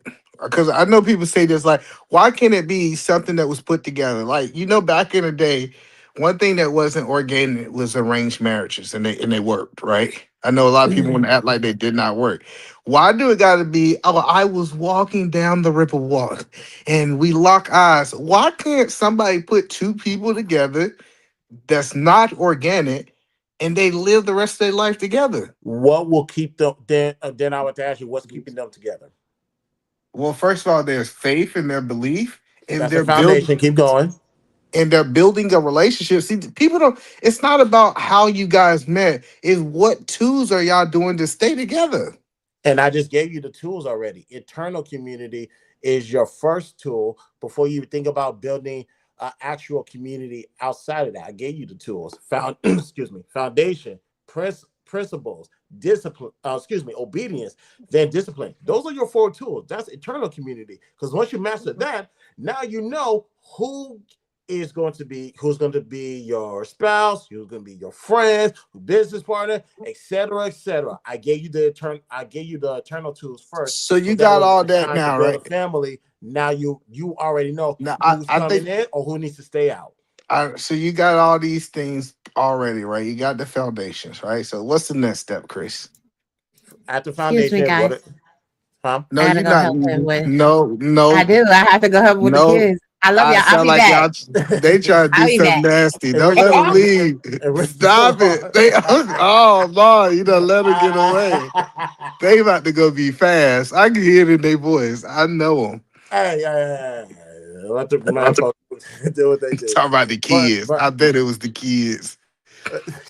stupid. But yeah, that has been me, and I tell everybody, and also keep it like that because, like I say, everybody's foundation is going to be different. You and I are both believers. Some people may be Muslim, some people may be Buddhist, or some people may be non-believers. And them But people should get married. either way, there's foundations, principles, And obedience, and they should discipline. get married. You said who shouldn't get married? People that don't believe in God should not get married. Now it's interesting that you say that because one thing I always tell people, hey, I'm a believer. So whatever you want to do outside of that is none of my business.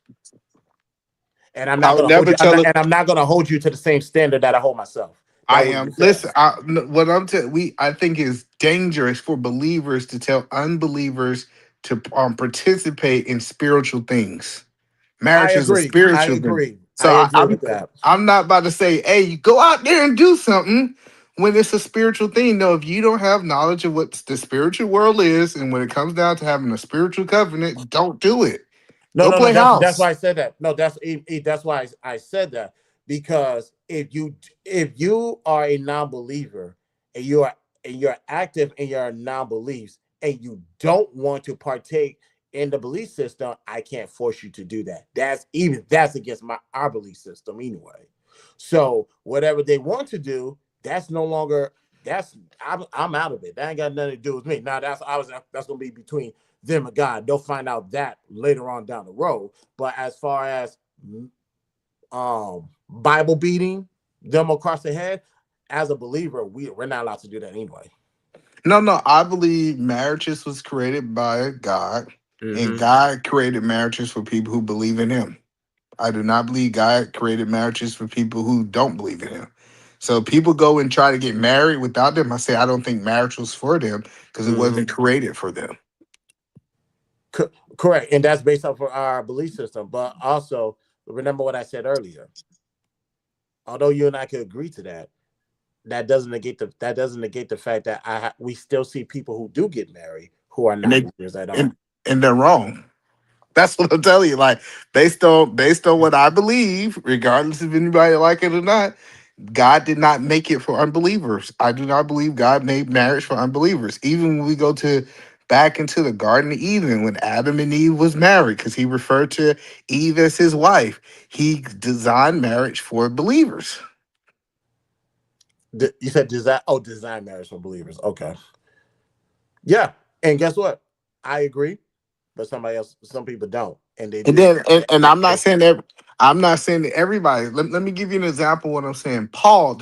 If I'm really what I'm telling you, Paul said he do not desire to be with a woman. He don't Correct. desire this. So since Paul didn't desire it, he desired to have a single lifestyle walking with God. So I'm Correct. not going to try to force Paul. I'm not. I don't think a person should try to force Jesus.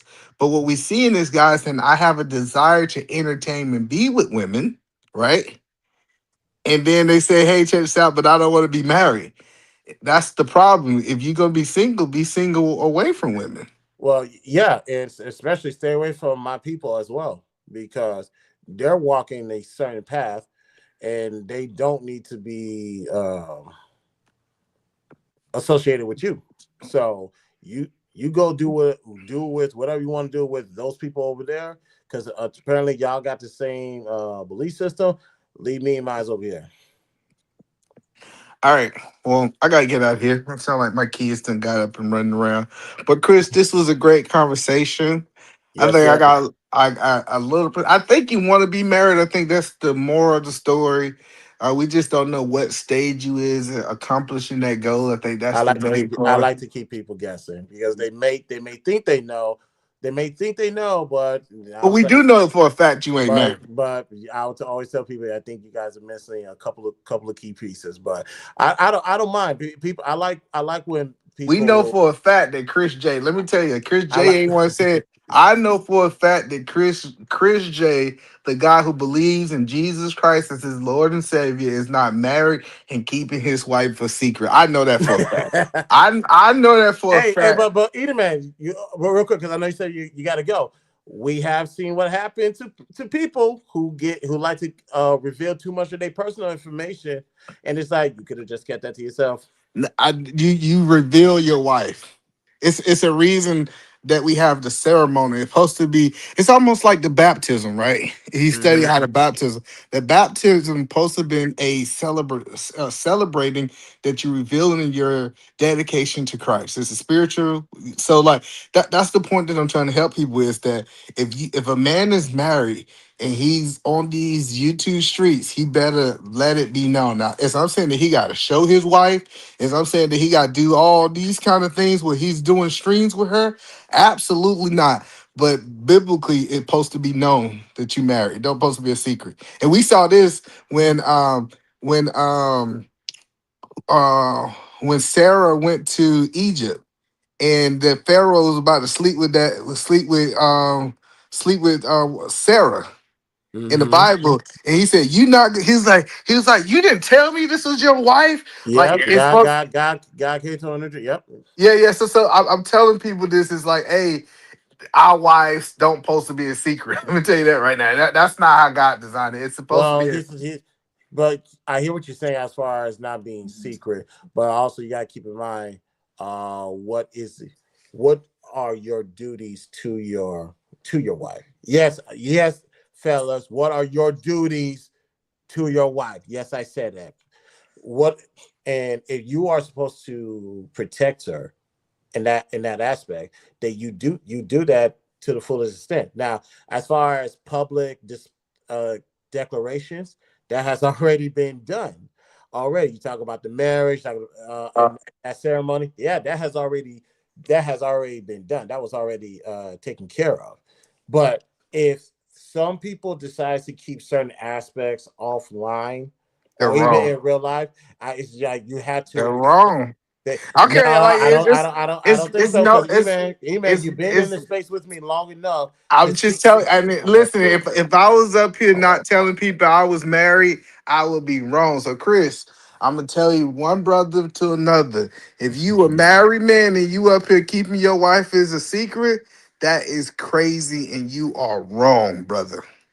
But I don't think you married, so that don't apply to you anyway. So, I was saying, hold on. I was saying, E-Man, where we at now? You say I was married. Now you say I'm not. Now I'm keeping a secret, or I ain't got a secret to keep. That's what I'm no, saying, I man. don't think you married, but I think the audience needs to know if you a married man. When Sel and Rob they got married, it was smart for them to say that that was her husband, and that like they need to let it be known, even from a protection point of view. Rob G stopped getting certain levels of attack when she got married. It's some she men stopped started getting. biting. She stopped getting certain levels of Absolutely. attack. Absolutely.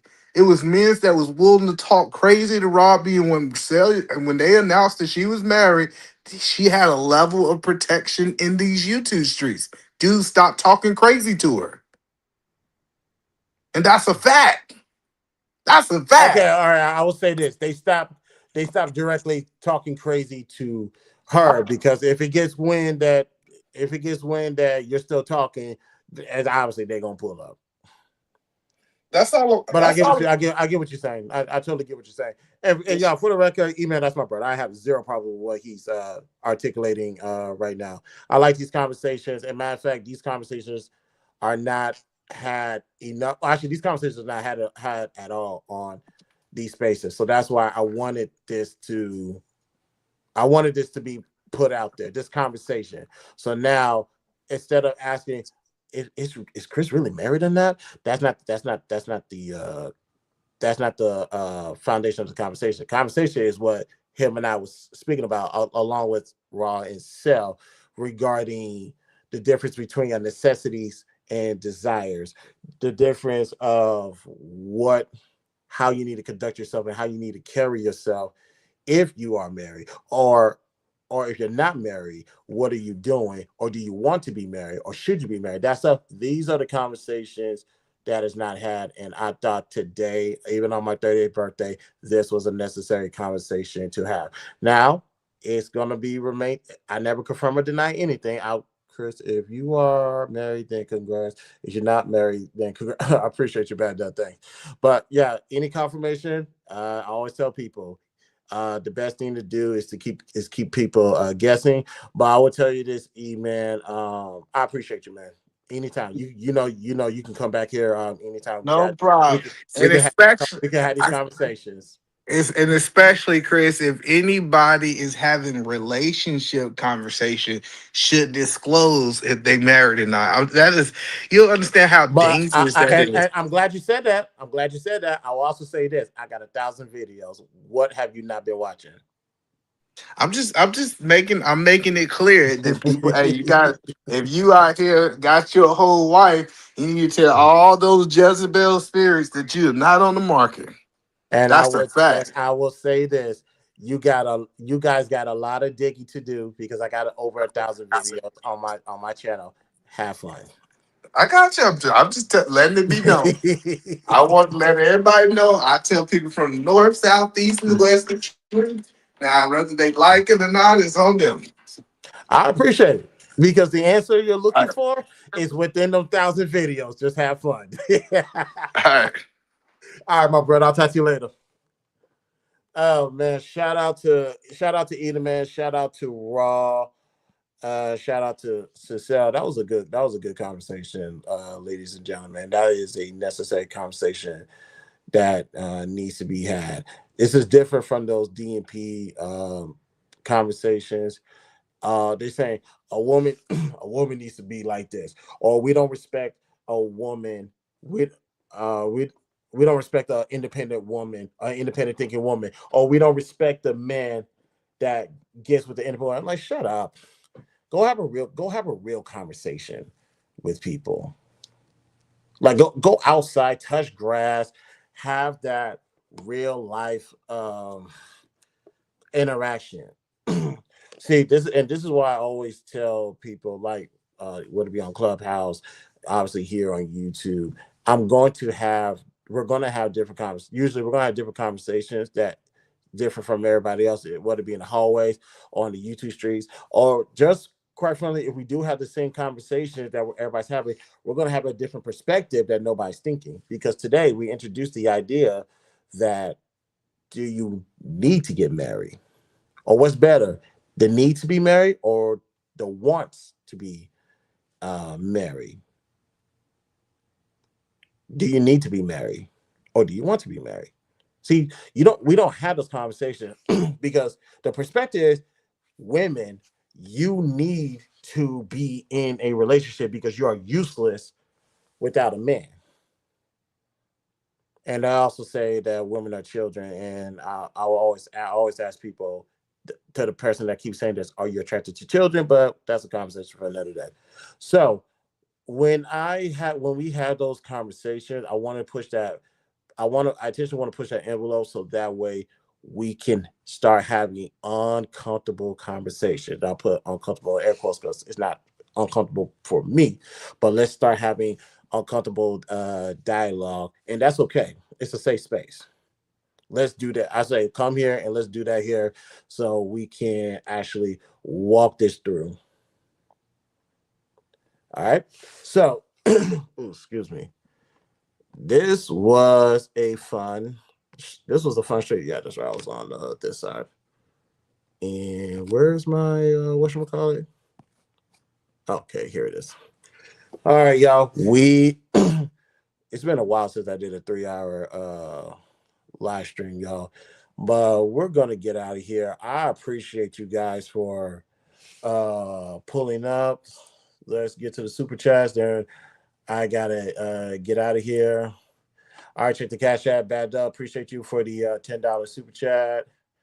Uh, and Bad Duck is a wild boy, but he's good people. What did the big black guy say when the hot when the hot midget chick asked him for sex? I don't get down like that. You are crazy.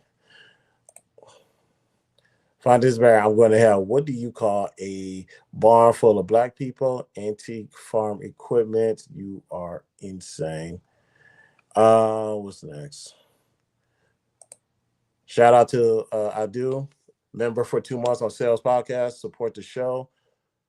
And finally, Bad Duck, your mama's so white she stuck her out of the Rizzler, and half of the Black America died laughing. Ooh, shout out to Bad Duck. Jesus Christ, man. Jay, man, I appreciate that, man. Thank you, thank you, thank you.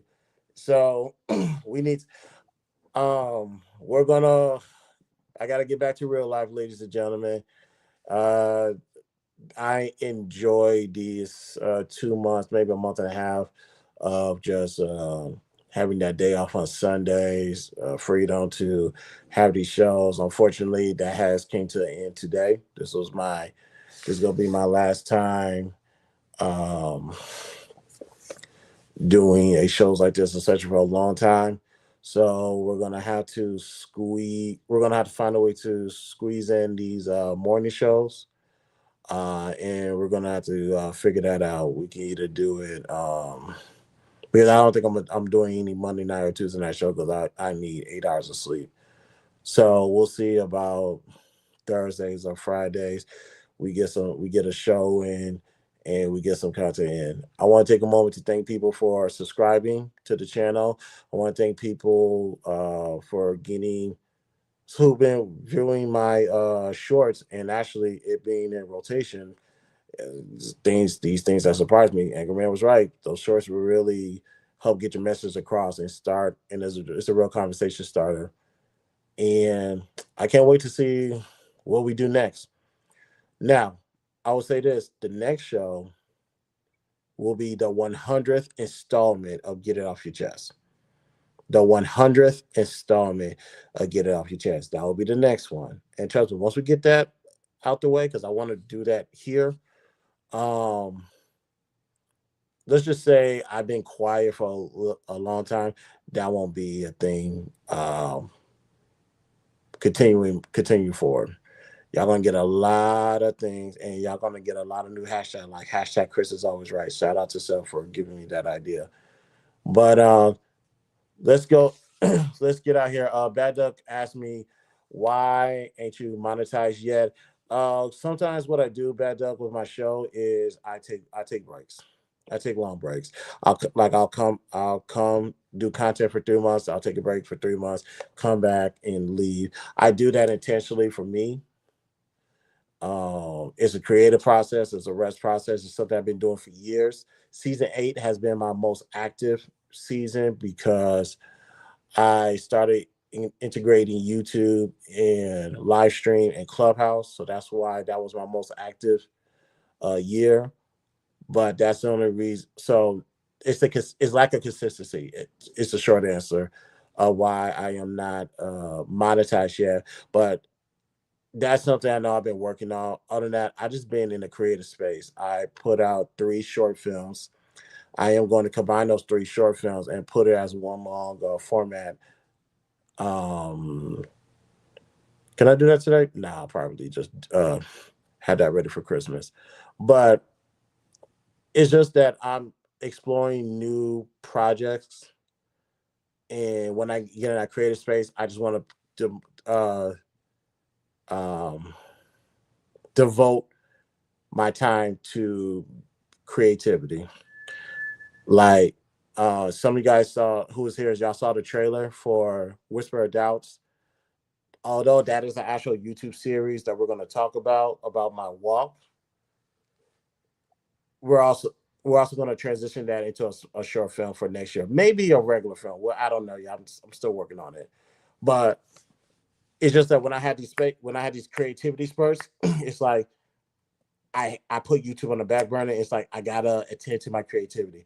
I like this idea. I want to do this. I want to have this scene. I want to have these scripts. I want to have this angle of the camera. And now that I did that with Whisper of Doubts, these are actually things that I actually want to talk about on my YouTube show. So let's go ahead, excuse me, let's go ahead and break this down into series and let's talk about each of these things, walk through them. How did I get there? What was I going through there through that situation, and how did I get out of that negative space, that dark space that I was in?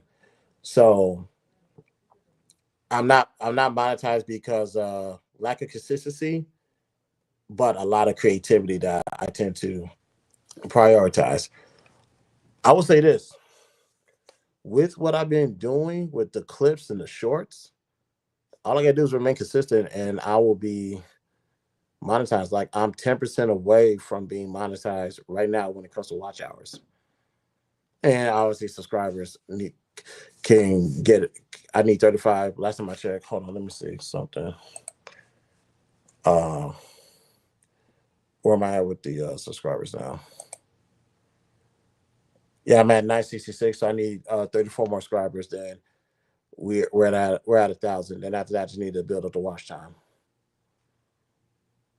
So we'll get there. Trust me, we'll get there. I wasn't rushing into it. Like I said, I'm being organic. I just let it happen naturally. I'm not rushing into monetization, but I can tell you one thing. I think I found a formula to get monetized. I could definitely say that I have found quite a few formulas, and I'm doing one right now as we speak. Let me see the. Okay, I'm not gonna see it on this angle. I gotta see it. Yeah, I'm seeing it right now. Numbers are growing. So we'll get there. Trust me, we'll get there. But let's go ahead and get out of here because I need to skedaddle. Shout out to Cellulite. Shout out to Raji. Shout out to my guy Eden, man. I appreciate that conversation. A lot of people will be offended with his approach and how he was addressing me. I didn't find that offensive at all. Matter of fact, I appreciate it. That's how you know when people are battle tested. I was ready for that conversation, and I appreciate having that conversation with him. So shout out to Eden, man. He is more than welcome to come back. We can have more conversations like this. Nadish, what's up, man? I appreciate you. Thank you. All right, ladies and gentlemen, on your way out, if you like this, you want more content like this, like, share, and subscribe. Follow me on all social links are located in the description. Excuse me.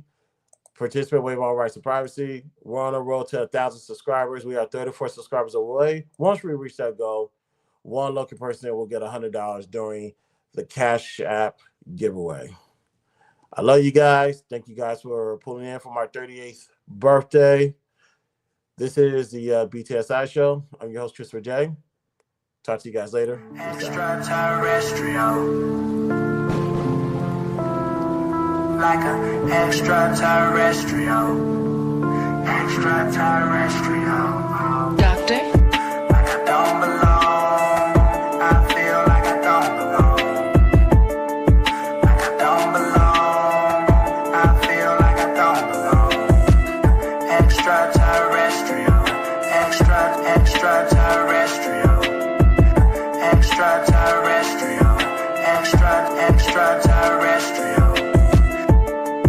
Like I don't belong. I feel like I don't belong.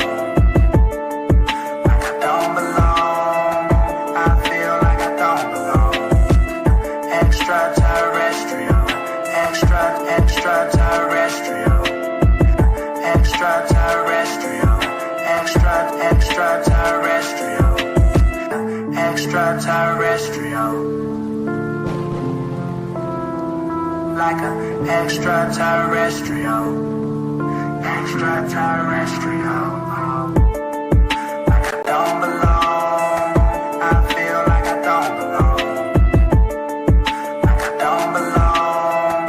I feel like I don't belong. It's a mess. Hey, don't even worry about it. Extraterrestrial.